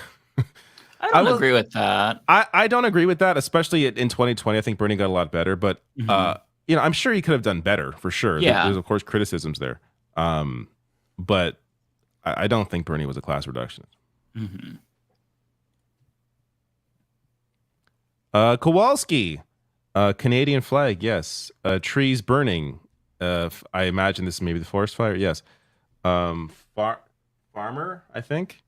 COVID maybe, and then death. So much smoke in Nebraska's air. Coming down from Canada. I see.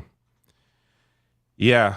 A couple months ago, I even there was no fire around us, but there was in Quebec, and I could smell it here. And we're talking like the fires in Quebec were like hours and hours away. So it's crazy how much that stuff travels. Narrator with a member chat. There's no country in the world that has the U.S. There's no country in the world that the U.S. has moral superiority to. Thinking otherwise is based in valuing the humanity of Americans above others. Mm-hmm. Well, there are some. Honestly. There's probably some. I think there's some. Like Saudi Arabia. Come on. Yeah. There's a few. Kowalski with the super chat for me. Fuck, marry, kill. Jimmy Dore, Tim Pool, Charlie Kirk. Oh my God. You do this. Ooh, this is. Not sure I can engage in this one. I will not engage in this one. Actually. Oh my God, this one's hard. Like No, me thinking about this question. No, I'm just... Oh no, I don't know. Like I don't know. This is a tough one. I don't know. I think this is like you can't do this one. It's not doable. I'm gonna throw it out there. Oh, I gotta hear your answers for this one. This is rough. I really don't know. Jeez. This is the hardest one yet, honestly. I mean, I guess the easiest one is the K for Kirk, right? I mean, I think. I don't know. I think K. Who has the worst impact? Probably Charlie Kirk. Tim Pool, I think has more of a swayable audience than Kirk does. Charlie Kirk puts more money into his activism. Tim Pool there's no activism from Tim Pool. It's just his show. Mm-hmm. And okay, yeah, the money. Himself. Well, I guess with Jan 6 and everything. Okay, yeah. Kirk actually goes ahead and puts his money into the conservative movement. So definitely K. He's so replaceable though. Like there's no talent there. Right. I think he's convinced a lot of major backers that he is the future of the conservative movement. Yeah, I don't know between Dore and Pool though. That's a tough one. Maybe interchangeable. Pool does have the compound. We could get sushi. Yeah, maybe Tim will take me out on some date nights. Yeah, we'll go in that order. Sushi and skateboarding. F Dore, M Pool, K Kirk. There we go. That order. Because maybe Pool will take me out sometimes. He offered Emma sushi with the boys. Maybe I'll get some of that sushi too. Were you offered sushi with the boys? You weren't offered sushi with the boys? I was not offered sushi with the boys. No, I was not. That's interesting. Why was Emma offered that and not you? Things that make you go, Rachel Horning with $1.99. Ben Dixon, Squirrel Squad represents.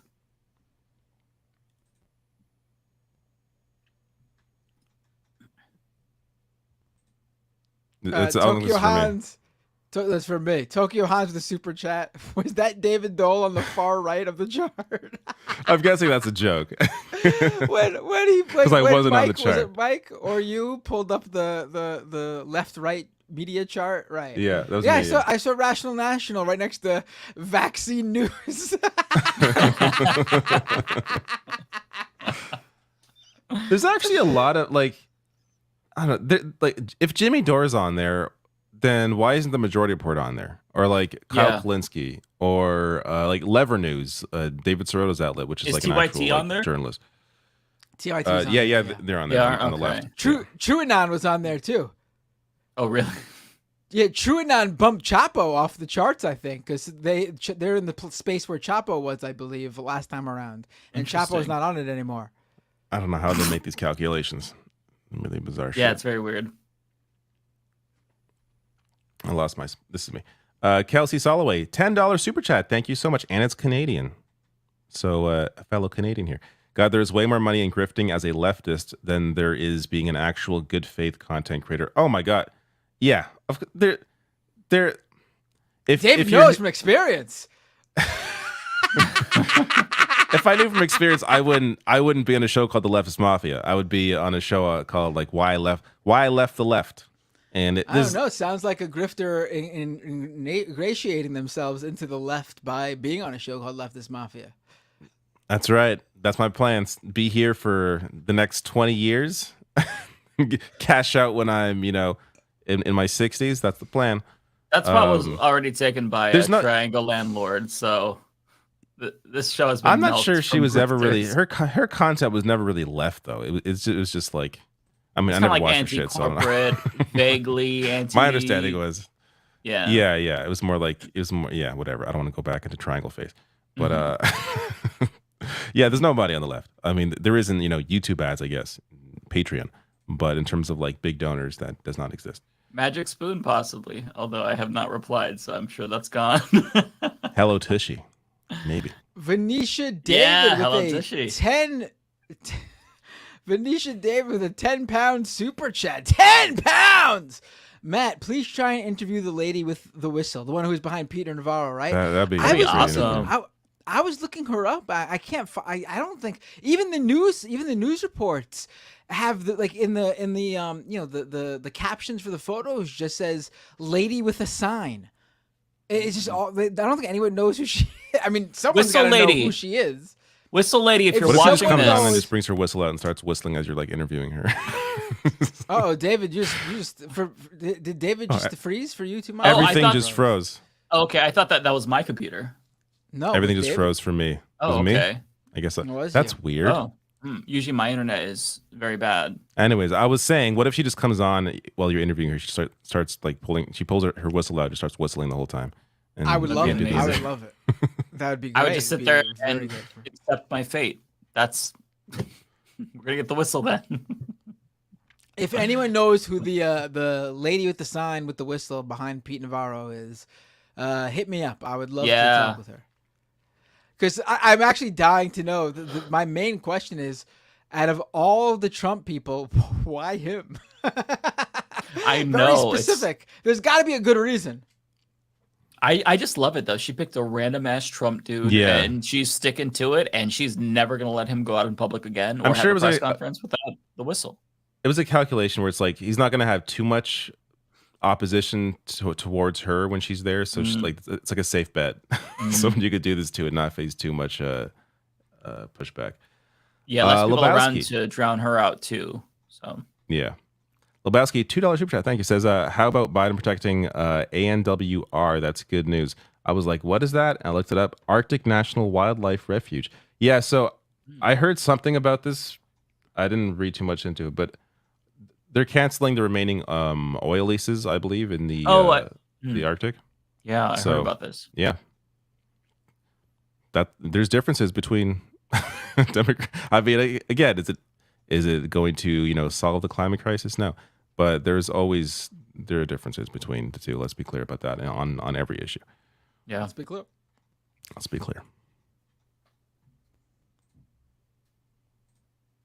Not me. This is for me. There's a hold on. There's a missing chat then from Tokyo Hans that I'll read because I see it, but it's not in the weird. Is it farther down? No, I don't think so. Maybe he deleted it. Gone. It's in my chat, like it's in my YouTube chat. So I'll just read it though. That'll solve the problem. Then I'll read this one too. Yeah. Tokyo Hans with a super chat. Why is it when Rebecca speaks, I want to put my right hand over my heart in front of the American flag? I am not even American. Oh, that's very nice, actually. She's a great should let her speaker. see that one. Yeah. Yeah. Foresto with a $5 super chat. Don't forget that Republicans want to enable literally anyone to sue any random woman for being in a car driving to places if they suspect abortion.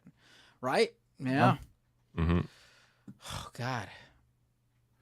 Clayton Beans with $5. I woke up and saw the vid on Project 2025. Horrifying, very important, but I did not need that for breakfast. Much love, Mike. Hey, I appreciate you watching it. That was a video that was really difficult to make because there was a lot of components and I didn't know what to talk about. And it was one of those videos where it's like, okay, I'm going to put in all this work and it's not going to get a lot of views, but it's important. But thankfully it did really well. So I'm glad that people are sharing it and they're taking it seriously because it absolutely scared the fuck out of me when I learned about this. And the more research I did, the more that I went down the rabbit hole, the more horrified it became. So yeah, I really am glad that people are responding to it in that way and sharing it and whatnot. It's very important.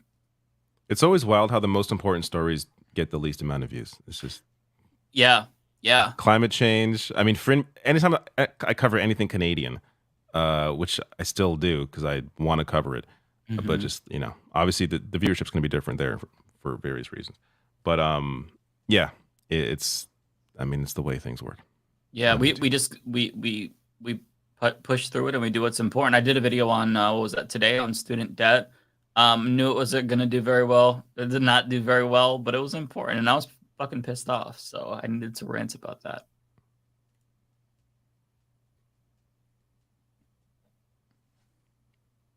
Anybody here? I don't think it's me. Oh, it is me. Then why is there? Sometimes they're out of order, Matt, because last week that happened a couple of times. All right.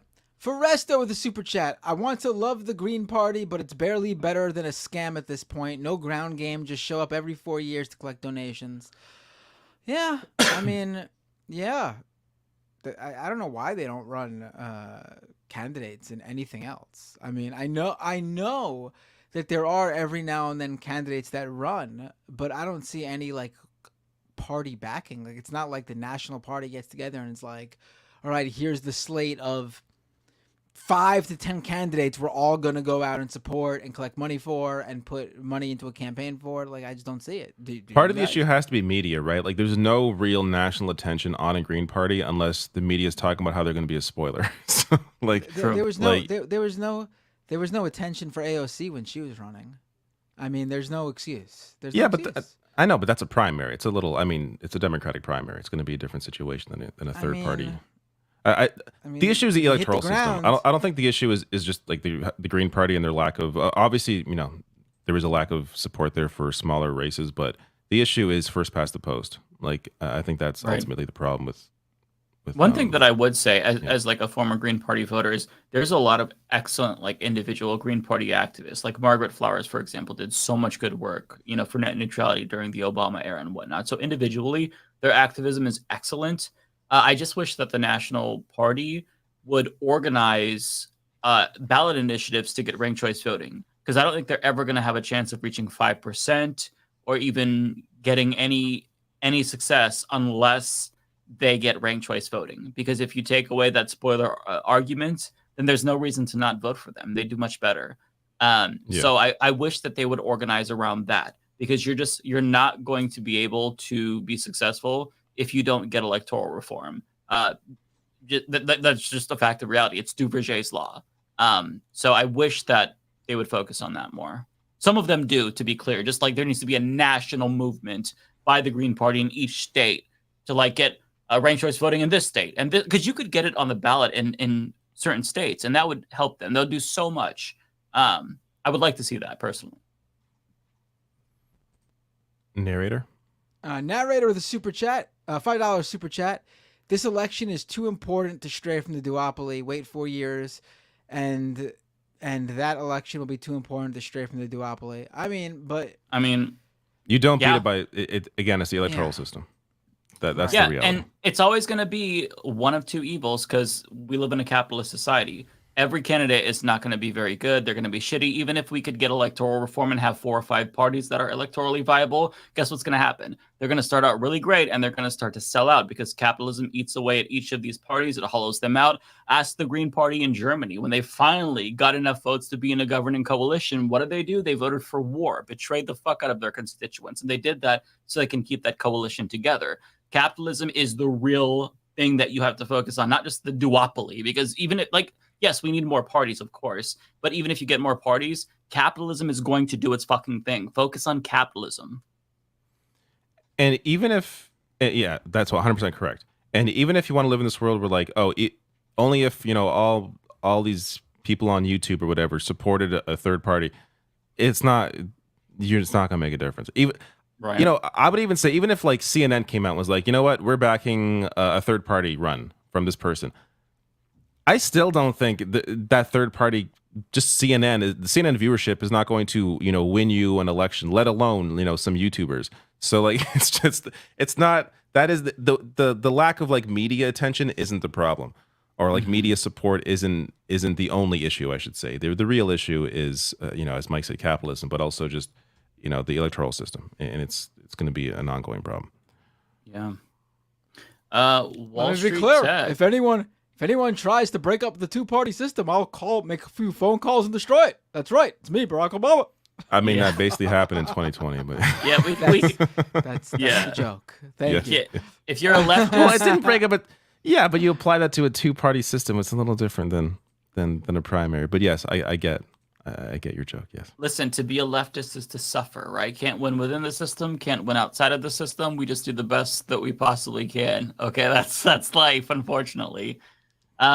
This one is for me. Wall Street Tech with $12.34. They even resorted to UFO talk to distract us. I have no information on Arcturus. I don't know what Arcturus is, but I don't necessarily think that the UFO talk is brought out conveniently to distract all of us. I don't know why it's become popular. Well, I do know it's because certain figures who are legitimate seeming are talking about it. I just don't. I honestly couldn't care less. I genuinely don't give a shit at all about the UFO stuff because it's not compelling to me, and I'm sick and tired of the grainy, videos and stuff like that. So I don't think that there's anything coordinated behind the schemes where it's oh, let's bust out the UFO stuff, and distract. I don't know. I don't think that that's it. I just think that people like to be distracted in general, and this is picking up steam because of that. I'm not sure. JCast with $5. Somebody once told me the world is gonna roll me. I ain't the sharpest tool in the shed. Yeah, rip to him. The lead singer of Smash Mouth passed away this week. Yeah. He was a good guy. He supported trans rights, just all around, good dude. JCast $2 super chat says #Giant Meteor 2024. I mean, every election cycle. That's literally, yeah. Jay Cash with a super chat for me. If Binder usually stays up the longest of the group, does that make him the most woke? Oh, I am. Sing. It's true. It's true. Yes, I it suppose, does. in some sense. JCast $2 super chat says Hope Lance is well and recovering. Yes, it appears he is well and recovering. Yeah, I'm sure he'll be back next week. Oh, also me. Law School Stud, $4.99 super chat says the legend Ben Dixon. Love you guys. Thanks for all the work you guys do for the true progressive leftist cause. Thank you, Law School Stud. T King with a super chat. Love you guys. Waiting to support Rebecca with a super chat. Absolutely. We'll get Rebecca there. And until then, feel free to send all super chats directly to me.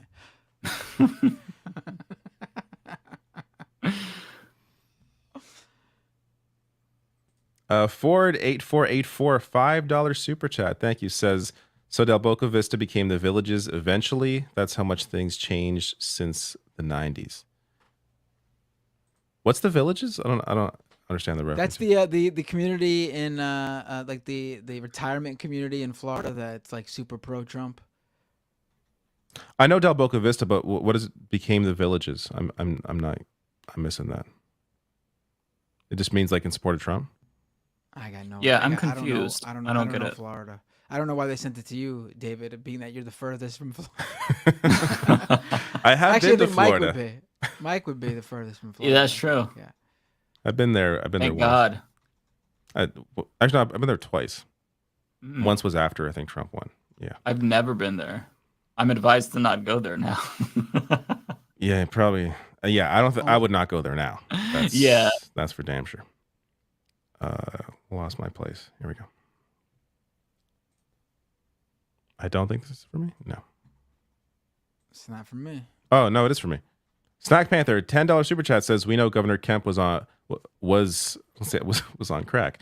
Was a crook as he purged the voter rolls, often against Stacey Abrams as Secretary of State in an election he was running in. Yeah, I remember covering that back then. Actually, that's back when I had a radio show, and I had Ben Dixon on, and we talked about that when I brought him on. That's back in 2018, I think. But yep. Also to me, blue scuser. I feel like I'm reading that wrong, but $5 super chat. Thank you. Says talk to Jamie Peck, guys. She'd be a good person to have on. Yep, we great. Yeah, I mentioned that earlier. Yep, I've seen her talk about Cop City. T-Types for the super chat. Biden needs to drop out. I don't get people who think It should have happened a year ago, but Yeah, it's a bit late now, unfortunately. Right, but like, who else is gonna run? Like, there's nothing. a lot of voters think they want someone else, but I don't know who else they would really coalesce around. You know what I mean? Like, you want Biden to drop out because you're such a big fan of Kamala Harris? Is that it? That's what you'll get. She'd have a worse chance of winning. I think That's the thing. Yeah. Yeah. I think that she would be a better president than Biden, just because she's younger and she would care more about her legacy and want to accomplish more things. No. But you don't think so? I mean, I could be wrong about that, but I don't like Biden. I think it's a toss up, man.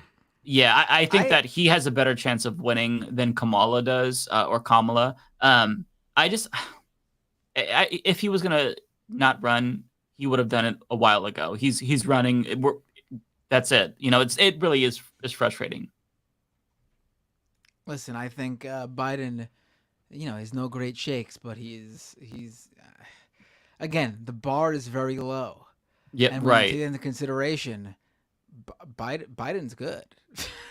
I mean, compared to, he's probably the most progressive president in our lifetimes, which is a very low bar, as you said. The bar is so damn low. Right. Well, but that's the truth, man. Yeah, no, that's true. Yeah. No. I mean, if his student debt cancellation went through, that would have been the most significant impact the president has ever had on me, personally. And if you compare Biden to any of the backbenchers who would be up for next in line, whether it be Kamala, Pete Buttigieg, any of the names that get floated, other than Bernie, but that ship has sailed, unfortunately. Yeah, Bernie's. Biden's gonna end up being more progressive than any of those potentials. We are in for a unless someone out of the blue comes. Unless you look at some governors, like there's potential. I'm not saying that they'd be like necessarily more progressive than Biden has been, even though it's, again, low bar. But they would. I think some of them could still maybe win. I'm forgetting his name now because it's late. But the big fat guy who's a governor, Democratic governor, who's like a JB Pritzker. He has a lot of support. Yeah. Right. Like the thing with Biden is like you could tell he. You said that, and Chris Christie popped into my head for some reason. Even though it's Republican. But Biden's obviously like this old school, like within is like obviously this old school like blue collar pro union guy. It's just that his years in politics have sort of faded that into the background comparatively. I mean, I know he would run on that character of his, But you can see as he's in sort of his later years that he's like, fuck it, like he's like, I don't give a shit. I'm just gonna do. Just his NLRB appointment alone makes him better than that.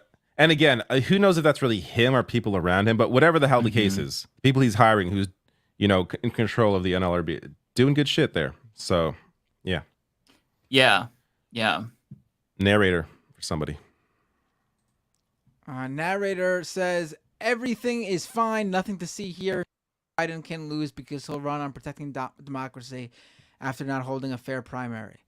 I mean, I'm not saying he can't lose. Yeah, I mean, yeah. I don't think that'd be the reason he would lose, but like the primary. I mean, I don't think also, people like, are. I don't think he's gonna lose. First of all, I think I'm and as the guy who almost called the 2020 map perfectly, I'm gonna say Biden. I'm gonna make what is this? I mean, I could have said this months and months and months ago too, but September 2023, I'm making the official proclamation: Joe Biden's gonna win re-election. I hope you're right. Doesn't matter who. Yeah. What if he's not alive? What if he doesn't make it? That's the shit I'm thinking about. Yeah. You know what I mean? Then it really. Would a Harris Buttigieg win against a criminally charged Trump? You know what? Maybe people would rally around, just I don't know, to support Biden's legacy or something. I don't know. Just throwing shit out there. They just trot out Obama. But you know what though? We had the same argument about, you could say the same thing about Bernie Sanders with his age too. Like we were so gung ho for Bernie. Bernie is, but he is, his mind is not where. Yeah, but mind is but you're conflating two different things here. But Joe Biden, health wise, in terms of physicality, Joe Biden seems fine. In terms of his physical I don't health. Agree. He looks like he's about to. You're separating brain from the rest of the body. Yes. He's going around. He's doing his thing. He sounds fine when he's, he's talking to people and stuff. Like I'm not talking about the on-camera stuff. I'm talking when he's just talking amongst the people. No, you never hear any of those people talk about Joe Biden being off his, when he's just at an event or something talking with people. Yeah. No. I mean. Yeah. Yeah. I don't know. I hate this. Yeah. A Biden-Trump rematch. Goddamn. Fuck America. Why? 0PE 499. Comma K Franklin with Community Movement Builders down in Atlanta has been one of the people at the forefront of Cop City protest. He'd be a great guest. Oh, okay. I don't know. Let me see if I'm following them. And yeah, I think that'd be cool to bring on a couple of people. Because I think it would be. Yeah, hold on. Someone just pointed out. I'm sorry. Someone just pointed out. Joe Biden's out there riding bikes. He's out riding a bicycle. I mean, he's obviously in fine shape comparatively to. Yeah, that's true. Yeah. I mean, I know people like to look at him as old. Yeah, of course he's old. But if compare him to other people his age, he's not on death's door. I mean, I don't know people. I know. I'm just thinking the older you get, the higher the chance of a stroke or something like that. That's kind of. Right. I mean, Bernie had a heart attack. I mean, Biden hasn't. I'm not saying this is a Bernie Sanders supporter. I would have thrown all of this wayside for Bernie. But I'm just saying. But facts are facts here. Former Future Goblin, $5. Did you see Mehdi Hassan's interview with Vivek? Absolute bloodbath. I have not, but I'm going to check that out. I watched it. I almost covered it today. The reason I didn't was, who cares about Vivek anymore? Right, he's kind of exactly. It didn't seem important at all to me, so I was like, forget about it. But it was, it was good. But Vivek is just, I feel like he's not really that much of a person that you're really challenged to take down. He's so phony. And Mehdi Hassan just brought out just one part of it that stood out was Vivek got a Soros grant to go to college, at $50,000, and this is while Vivek had already made over $1 million. So Mehdi Hassan's hitting him on both sides. First it's a Soros grant, and he's also you're taking anti Soros money, and so it was an affirmative action grant. So and Vivek is anti-affirmative action. So he took this money, as in someone who's now anti-affirmative action, who also didn't need the money, and Vivek's trying to pretend like, oh no, I didn't make that much money. Like, no, we have your tax returns, you release them all. Like, here they are. But so there were some good moments, but My again, God. Vivek is just not. He's not a threat to anybody. So I mean, as a candidate, I should say, he's a threat to people, but in other ways. His 15 seconds of fame are over. Yeah, that's what it feels like to me. Mm-hmm. Snack Panther, $2 super chat. Thank you. Says Sinclair slept with Obama, but got not dental plan. Didn't get it. Yeah. I guess. I mean, I don't know. Obama is why the ACA didn't include dental or more subsidies for dental, I should say, as a fuck you to Larry specifically. Like, I will teach that motherfucker for outing me. Let me be clear. It was because of me that Larry removed those teeth to begin with. Yeah. It was a request, a personal request of mine. Oh, God. Speaking of drugs, from Hideous Lemon, $2 or £2.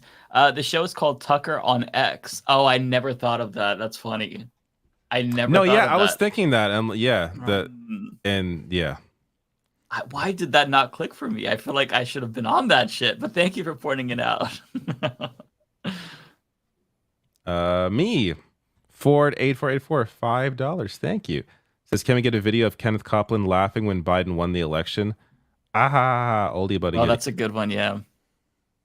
I don't remember that. Him Oh, it was laughing when very Biden won the ominous. He was laughing when he won the election.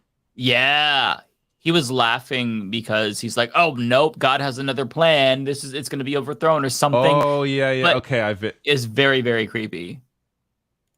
Well, you've got to cut that into the outro or intro, I should say. I'll just bring it up for just a second because this is Yeah, it's very cursed. Just to remind people.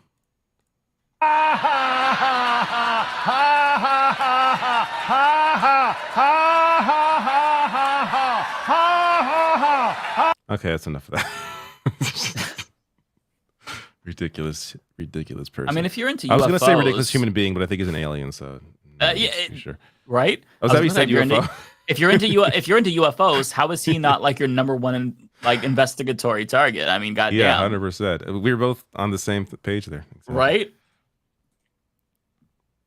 For me, Cleaton Beans, $5. Thank you. Says David, the Obama is gay story actually got pushed back from Elon Musk of all people. Broken. Yeah, I think Mike brought that up earlier. Yeah, again, Elon Musk. Yeah, but then he really didn't though. Bit more. We mentioned it earlier. He didn't really. Yeah, you brought it. Yeah. Yeah.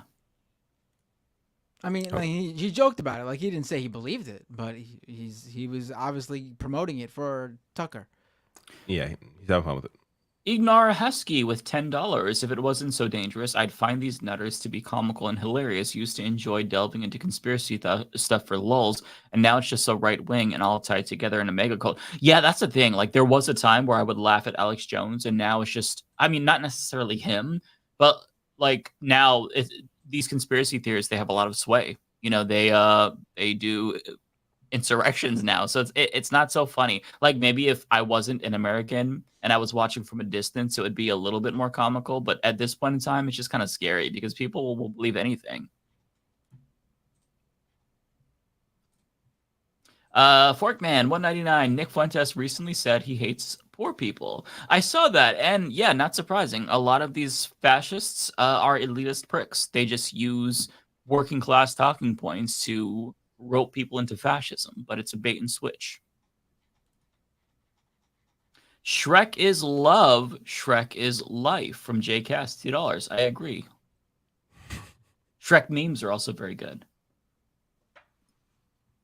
This one is not This for is for me. Ace Area 51 with a membership super chat. Thank Mike for covering the sentencing of a Saudi critic. Can't wait for Matt Taibbi releasing the X-Files for the Saudi government. Sarcasm. Yeah, the Saudi is going to execute a guy who had 9 followers for his tweets. It's wild. Amazing. Oh my God, I didn't read that speech, much into it. Holy shit. all that free speech over from Musk is he's oddly quiet about this one.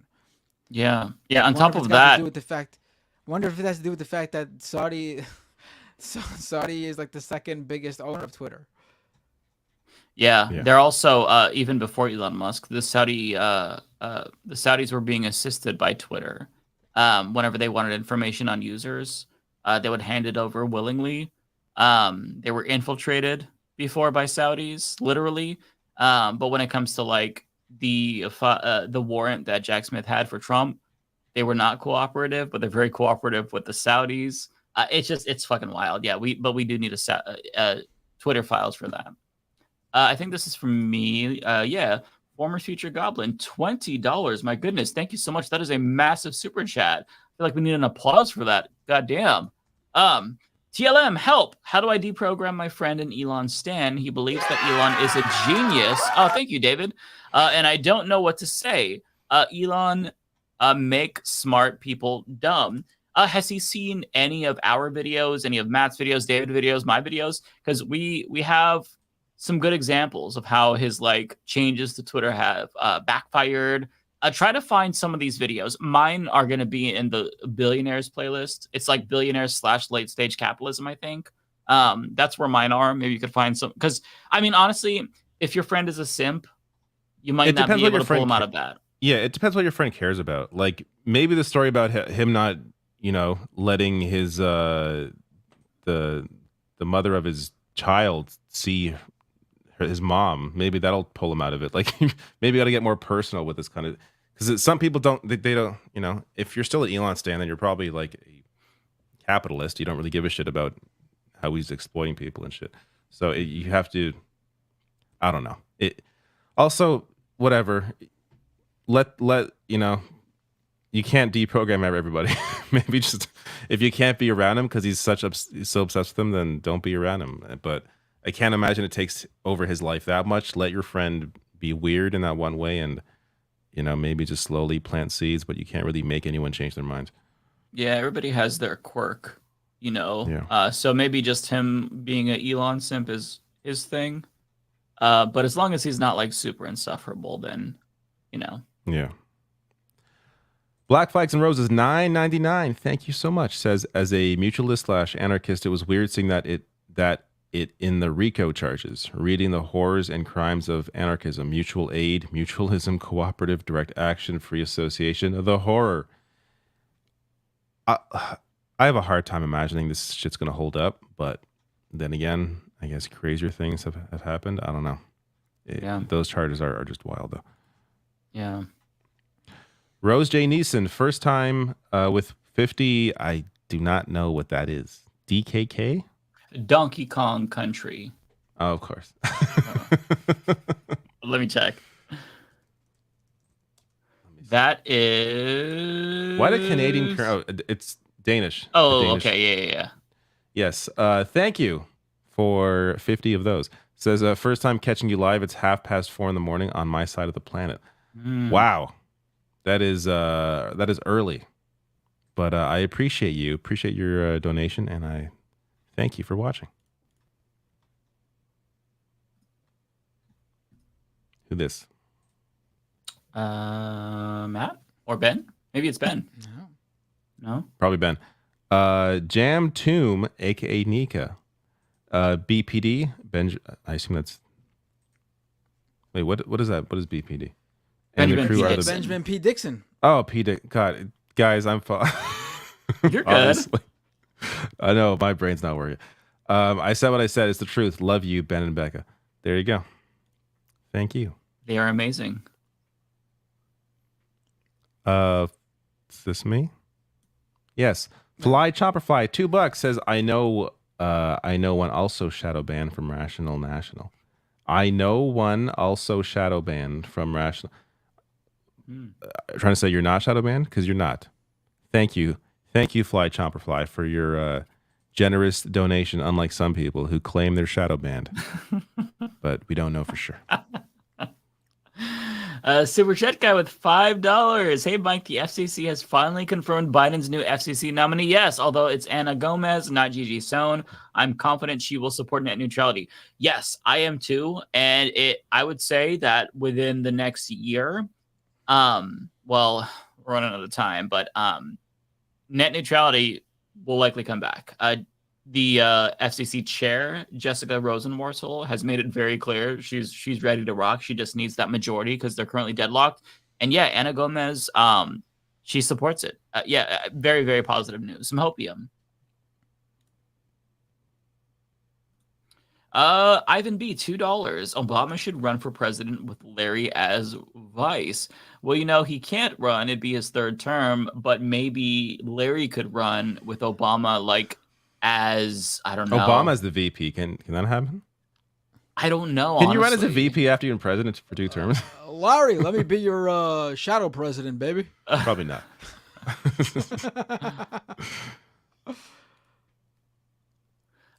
This is for me. Styx Dragon Sharon, $5. Shade Dragon and I would like you guys to review Project 2025. More people need to know about what the GOP is doing. Yeah, so I actually did a video about this that I released on, I want to say Wednesday. It's not entirely comprehensive, but it's very, like, I go through a lot, but it's big. Like, it's a 920-page document, so I go over some aspects of it. But yeah, trying to spread the word on that myself. So yeah, thanks for the super chat. This is not for me. Daredevil with a super chat, $5 super chat. David, sorry for the teasing. You're my 4th favorite person from my least favorite country. I love your work. I want to know who the first 3 are now, and I'm curious. Bret Hart, Chris Jericho. Of course. Actually, Chris Jericho was my favorite wrestler back when I watched wrestling, and then I stopped watching. But yeah, who's the third? Owen Hart. Owen Hart, yeah. Edge. Yeah, actually, he's a good Canadian wrestler. Narrator. This is not for me. I have a different narrator it's for chat me. coming up. Narrator with a $10. Wait, where? I lost it. Narrator with a $10 super chat. You can think America is morally superior to Saudi Arabia because you look at the difference in domestic policy in American lives versus Saudi lives. No country exploits and kills globally like America. Yeah. I mean, I mean, again, did you hear of the? Ask the people in Yemen what they think about that, and I'm sure there's many Yeah. other. Yeah. And I'm sorry, but in Saudi Arabia, you can't criticize the government. You would be killed. In fact, we just talked about the guy Mohammed Al-Magdi, who is being sentenced to death for mean tweets about the government. In America, we could still talk shit. So yes, America is morally superior to Saudi Arabia. We can say that. It's not that crazy. Saudi Arabia bad. America bad too, but not nearly as bad as Saudi Arabia. And I promise you, I'm much more happy to be living here, especially as a gay man, than Saudi fucking Arabia. So yeah. Jesse B with a $20 super chat. No message either. Just $20 like that. Thank you so much, Jesse B. And I love your avatar, Spider-Gwen. Oh yeah. Oh yeah, I gotta see that movie. Same. Is it out yet? Like on? I think it's gonna. I think it hits streaming soon if it hasn't already. Okay. Admiral Stewie with a $5 super chat. It's fascinating to me how the far right keeps pushing conspiracies about Obama being gay, but rarely go the extra mile of making him a bottom. That's hilarious. Let me be clear. I'm the boss here. All right.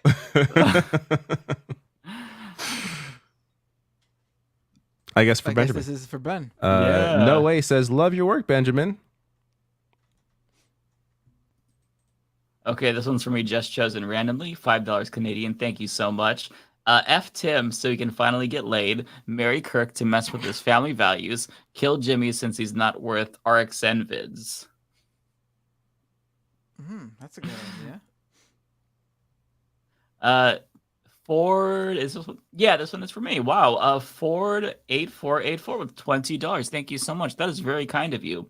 Coming from Lance's story about his appendix, Pacman had surgery a few years back and made a video about it. If I recall correctly, it was around $20,000 without insurance covering and over $2,000 with his insurance. Yeah, sounds about right. I remember him. Yeah, I remember him doing a video. The details, I don't remember that, but I remember him talking about how expensive it was and just being like, what the hell? Yeah. Absolutely insane. You know what's funny is my medication that I get. It costs $63 for a 90-day supply, which is affordable comparatively speaking. I saved $3 though because of the insurance that I pay $700 a month for. So they say insurance is useless, but that's ridiculous. Narrator. I only got 3 left, or no, now 5 left. But I'm gonna go through them so I can hit the pillow on my bed. Damn. I'm dying here. Narrator $5 says the duopoly is a prison reinforced by our belief it's inescapable, but this election is too important. Just like did we have this tweet earlier? I think this is the same message you posted earlier. Yeah. Yes, we addressed this, but understand that you can't collectively get people to vote. You can't get 300 million people to vote differently based on a sudden feeling. Like the electoral system has to be changed. That's the problem. That's the hard reality. That sucks. I don't like it. I would much prefer a proportional representation system, a parliamentary system, but we've got to work with what we've got, unfortunately. So I'll run through mine. Lebowski, $5. Thank you so much. Says the Arctic Wildlife Reserve is very important. It's over 19 million acres of wildlife refuge area. It's nearly 10 times the size of Yellowstone. It must be protected. Vima, looking for you. Oh, sorry, Verna. Verna Rochelle, member for 2 months. Thank you so much. Says Bernie is the GOAT, but the establishment Dems will never let him have the nomination, ever. Have to focus on saving democracy. Biden-Harris 2024. I mean, at this point, I don't think Bernie would run again anyways. Though if he had, I would have supported him. Verna again, thank you. Says Biden's goal was to get stuff done while lowering the temperature. Did that. Experience and wisdom is good. Harris is strong second string. I wouldn't agree Harris is strong second string, but I mean, I guess to the alternative, again, the bar is very low, but yeah. And last one for me, Super Duberful, €10. Thank you. Says night shift finally over. Tired but still watching. You and me both until now, when I will not be watching, so I'll be logging off. But see you all. Oh, Mike, you're off next week? You're on vacation? I'm off next week, yeah. All right. So I'll see you in 2 weeks. Take Bender, care. I'll see you next week. See you. Take care. Goodbye. Peace. All right. And then there were So who will be And the then there sole were two. survivor? This one's from me, from Narrator, with $5. I'm all for rallying the base 6 months out, but now is the time to send the message to Biden. He has to work for our votes.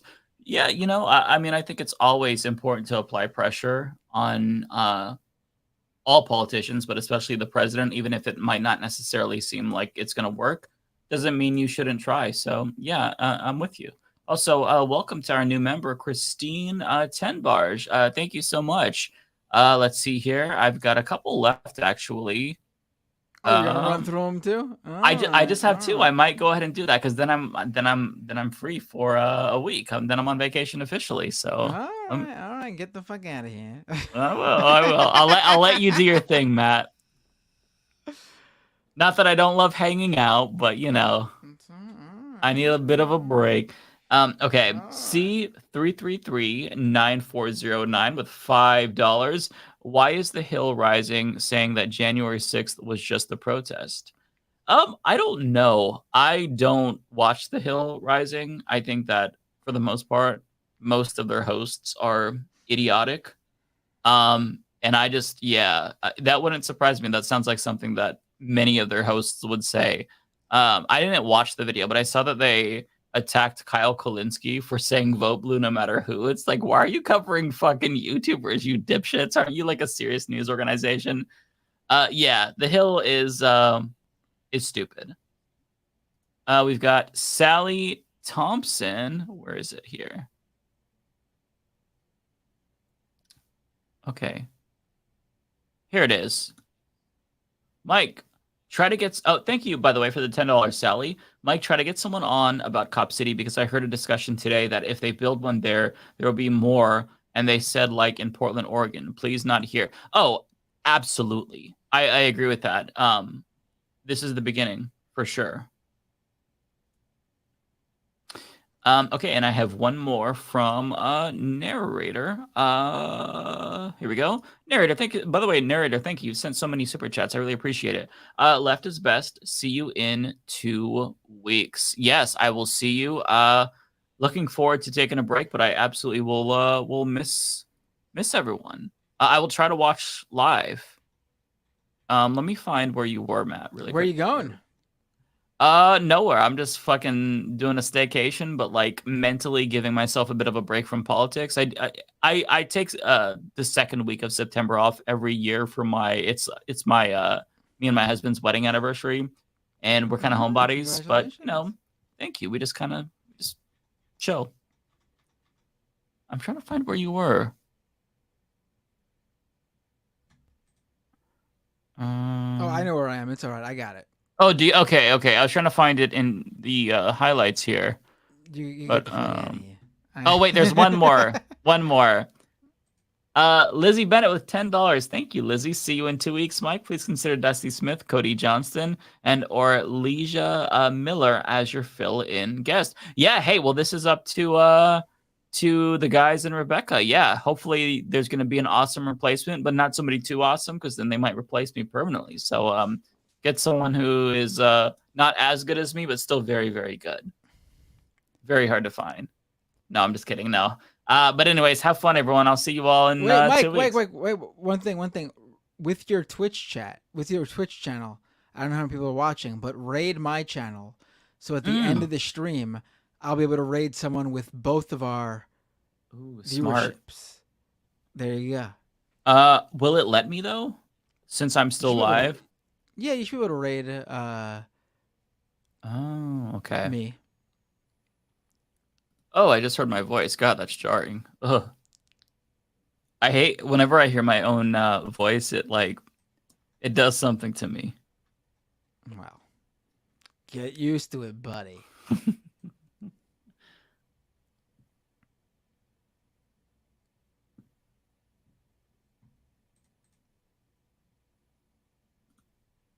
You got it going? I think so. Yeah, I believe so. Cool. Oh, look, getting raided from the Humanist Report. Thank you so much for the raid. Hey, Humanist Report viewers. My name is Matt Binder, and on this show...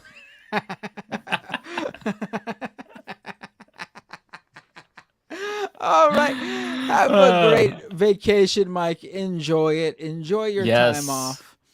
And I'll see you in, 2 weeks? I'll see you in 2 weeks. You take care. I've got videos going up all week. So I pre-recorded them. You planned ahead. Look at that. I worked very hard on these videos. There's a video about birds aren't real. There's a video about GOP outreach to voters. A video about billionaires saying stupid things.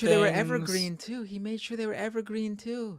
You're gonna love it. I worked really hard. It's not just filler content. This shit took a while. So watch it, and I'll be back. Take care, friends. Peace. And now you're all here with me. Let's wrap it up. Let's do this. I will say I will not be able, if you're going to send the super chat to Mike or Dave, I'm not just saying this to be an a-hole. I won't be able to tell that I won't be able to read it because I'm basically lining up my YouTube channel's super chats with what's in StreamYard so I can tell where I am, because otherwise I'm just going to repeat what David and Mike did, and I don't want to do that because that's going to be a waste of time. So if you send Mike or David a super chat, that's cool, you could do that, but I'm not going to be able to find it to read. Sir Lava with a super chat. Don't you know Grainy Dots is Klingons? Sheeple. I have no idea what you're talking about, my friend. Narrator with a super chat. NITA and NCO fired its workers after they voted to unionize, replaced them with an AI that didn't work, so they closed their hotline service. Oh, I remember hearing about this. The National Eating Disorder Association, right? First of all, extremely dangerous to do that, to put that people looking for help for an eating disorder in the hands of AI. Very Not smart. Not smart. Pinkerbell with a membership super chat. Tucker on X explains the dumb as hell look on his face. Yeah. T-Types with a super chat. If Biden died, do you think the DNC would be able to get the party to rally around Harris? I feel like it would be an open primary at that point. I mean, it's too late, really, to do anything else. I mean, we're sort of on the... I don't know what they would do, honestly. I don't know what they would do. Narrator with a $10 super chat. To be honest, I don't think Biden would lose a primary, and I don't necessarily want him to. I just think the best way for Biden to win is to activate the base in a primary season, so I want to push for that. Yeah, but there's no one running. Like, that's the thing. Like, I would love a primary, a competitive primary, but no one's running. We got Marianne Williamson, who she seems nice, but, you know, and she's got some good ideas and platforms, but she's a non-entity. She doesn't have a movement behind her. And then you have RFK Jr., which, I mean, come on. But I get what you're saying. I agree with that, but this is just not, unfortunately, where we're at. Hold on, I'm looking for your... Themic with a super chat. The Detroit Lions beat the defending Super Bowl champs tonight. We're in the end times now. It was a great run, team. Oh, interesting. I'm not a football guy, so.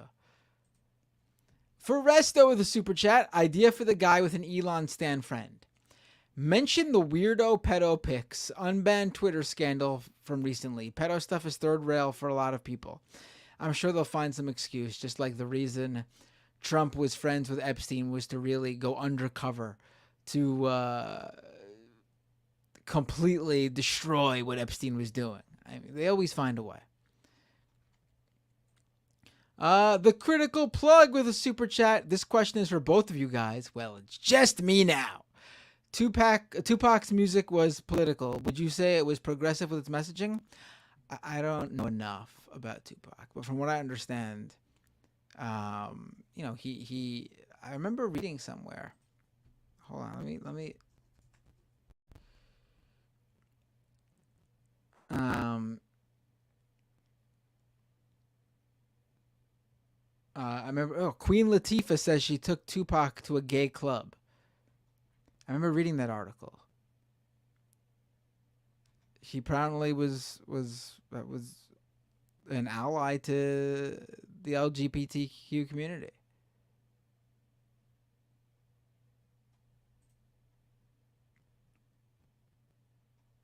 But I mean, you know, it's hard to tell with someone who, you know, passed before these became big issues for, you know, the average person because of the culture wars. Again, trans people existed and have for a long time, but they were never pushed into, you know, the spotlight of mainstream culture wars until the right decided to make this an issue. Ford 8484 with a super chat. Whatever happened to Nomiki Konst? She's from Buffalo and just is gone now. She just leave politics? Yeah, I don't know what happened to Nomiki. I mean, she ran in Queens, and it was a bad idea for her to run, and she dropped out and endorsed the DSA endorsed candidate, and the DSA endorsed candidate won. And then I don't know what Nomiki's been up to, honestly. She didn't do her show anymore. And I don't know. I don't know what happened to Nomiki. Good question. Good question. Oh, let me, my members here. Tokyo Hans, thank you for, I guess, re-upping. I don't, Venetia David, thank you so much for becoming a supporter as well. I think re-upped as well. I think that's why that showed up like that. Yeah, thank you so much. Those are the ones I see.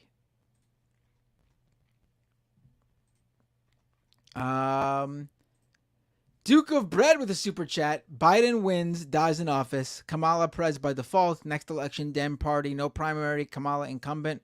No democracy for next decade. It's sad.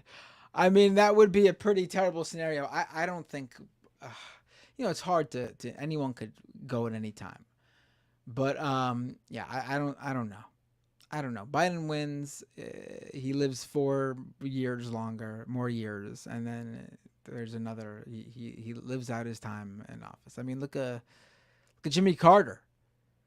Jimmy Carter is like what, late 90s, right? And they put him in a hospice for like end of life care or something like that, right? How many months ago was that? And he's still like, dude could have been out this whole time. He didn't need to go to the hospice yet. It seems like. Ayantu with a super chat. If Biden doesn't win, the whole administrative state is going to be what the State Department was during Trump, unstaffed and dysfunctional. Yeah, but you know what? I really think he's gonna win. I really do. I do think Biden is going to win re-election. Really though, I do. J Rude with a super chat. All alone now? When's the next Fortnite stream? Was great playing, right? Yeah, I did a Fortnite stream and people, listeners joined in. That was fun. Yeah, I don't know. Maybe I'll let you know. I can't tell right now. Kids just went back to school. Soccer is starting up for my son. Also, I am one of the coaches for his soccer team too, so I have responsibilities now too. Super duberful. Let me pull this up on the feed here with a €10 super chat for your sleep-defying superpowers. Thank you so much, Super Duberful. Super duberful. I really appreciate that. I'll definitely do another Fortnite stream, though. I'll just have to let you know when I'm going to do it. It'll probably be like I would figure it out the day I do it, you know? Over on Twitch, Woke Sky, subscribe for 6 months at tier 1. Thank you so much. Nitros420 cheered 10 bits. Keep up the good work, Matt. Bury the Cult 45 in their bullshit. Appreciate it. And Valinova cheered 500 bits. Did you see Sam talk to Jesse Singal? Singal is so slimy. I did not see that. I want to see that. I need to watch it. I knew it happened. I just couldn't tune in when it was happening. It apparently was very good, I heard as well. I'll have to check it out for sure. Folks, youtube.com/MattBinder. Subscribe to the channel. Just subscribe if you haven't already. Twitch.tv/MattBinder. Just follow the channel on there. Just follow if you haven't already. If you would like to support what I do, whether it be on my own show on Leftist Mafia, the reporting work I do, you could do that with the super chat on YouTube, with a membership on YouTube. We could do that with a Twitch Prime subscription. That's the best way on Twitch. Connect your Amazon Prime account to your Twitch account. If you're paying for Amazon Prime, you get that free Twitch Prime subscription every month. But the best way, if you can afford to do so and would like to, patreon.com/MattBinder, patreon.com/MattBinder. That basically ensures that I have a certain amount of money every month to put into the show. I would like to hire a very, very part-time, like per project is a better way to put it than part-time, editor, so I could put out more content. And to do so, I need a Patreon subscriber base to rely on. So if you can and would like to see more of me, patreon.com/MattBinder. All right, folks, that is the show. I'm going to raid someone on Twitch. Let's see who's on right now. Who would you like to see? Who would you all like to see me raid on Twitch? Let's see. Who should I raid over on Twitch?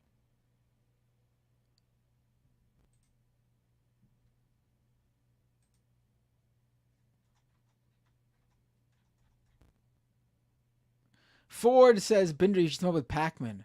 Always thought Pac-Man and Kyle would be the best, but Binder and Pac-Man for hours, ripping right-wingers and making jokes and promoting good policies.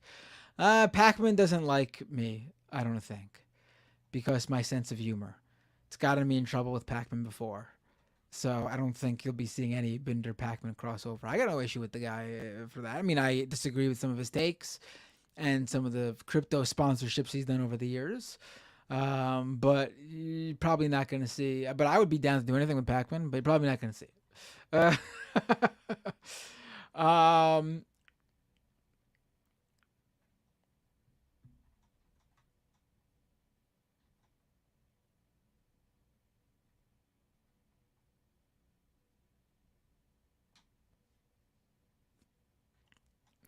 What you can do says, hell yes, Matt Binder. Jan 69 says, will Matt play NBA 2K in 5 minutes? I don't play NBA 2K.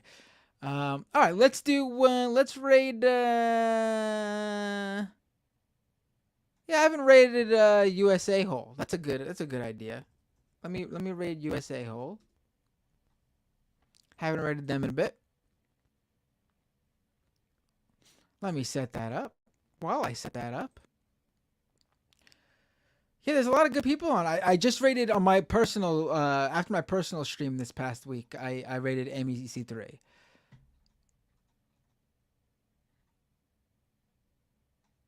Oh, this Mouselander says the sign troll is Brienne Chapman. How do you know? I'll be honest, I didn't look too much into it.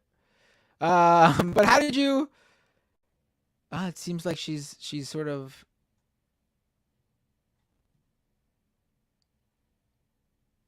Wait, you sure that's her? I'm seeing... Maybe it is. Okay.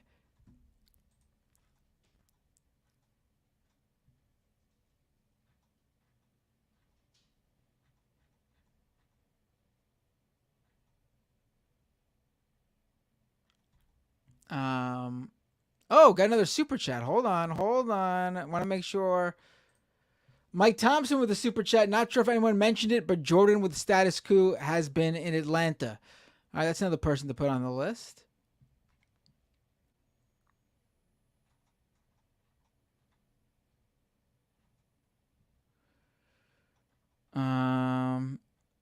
Anarchist's Princess on YouTube. Wait, what? What is Anarchist's Princess on YouTube? Is that...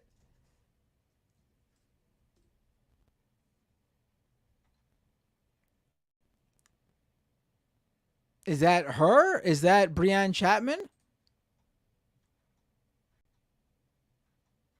Interesting. All right. Well, I've just gone 3.5 hours, almost. People are saying, Binder, why are you here? Looney Tunes says, Binder, keeping it until 3 a.m. Nixine, Matt, why are you still here? LOL.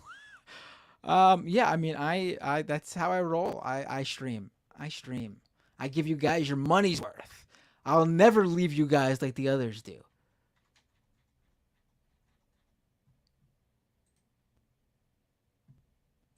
All right, but it is time for me to go.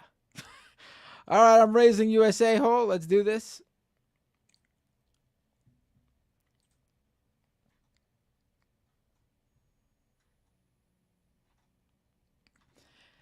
All right, one last time, youtube.com/MattBinder, twitch.tv/MattBinder, patreon.com/MattBinder. I'll see you all next week on my own stream and on Leftist Mafia, on the Majority Report as well.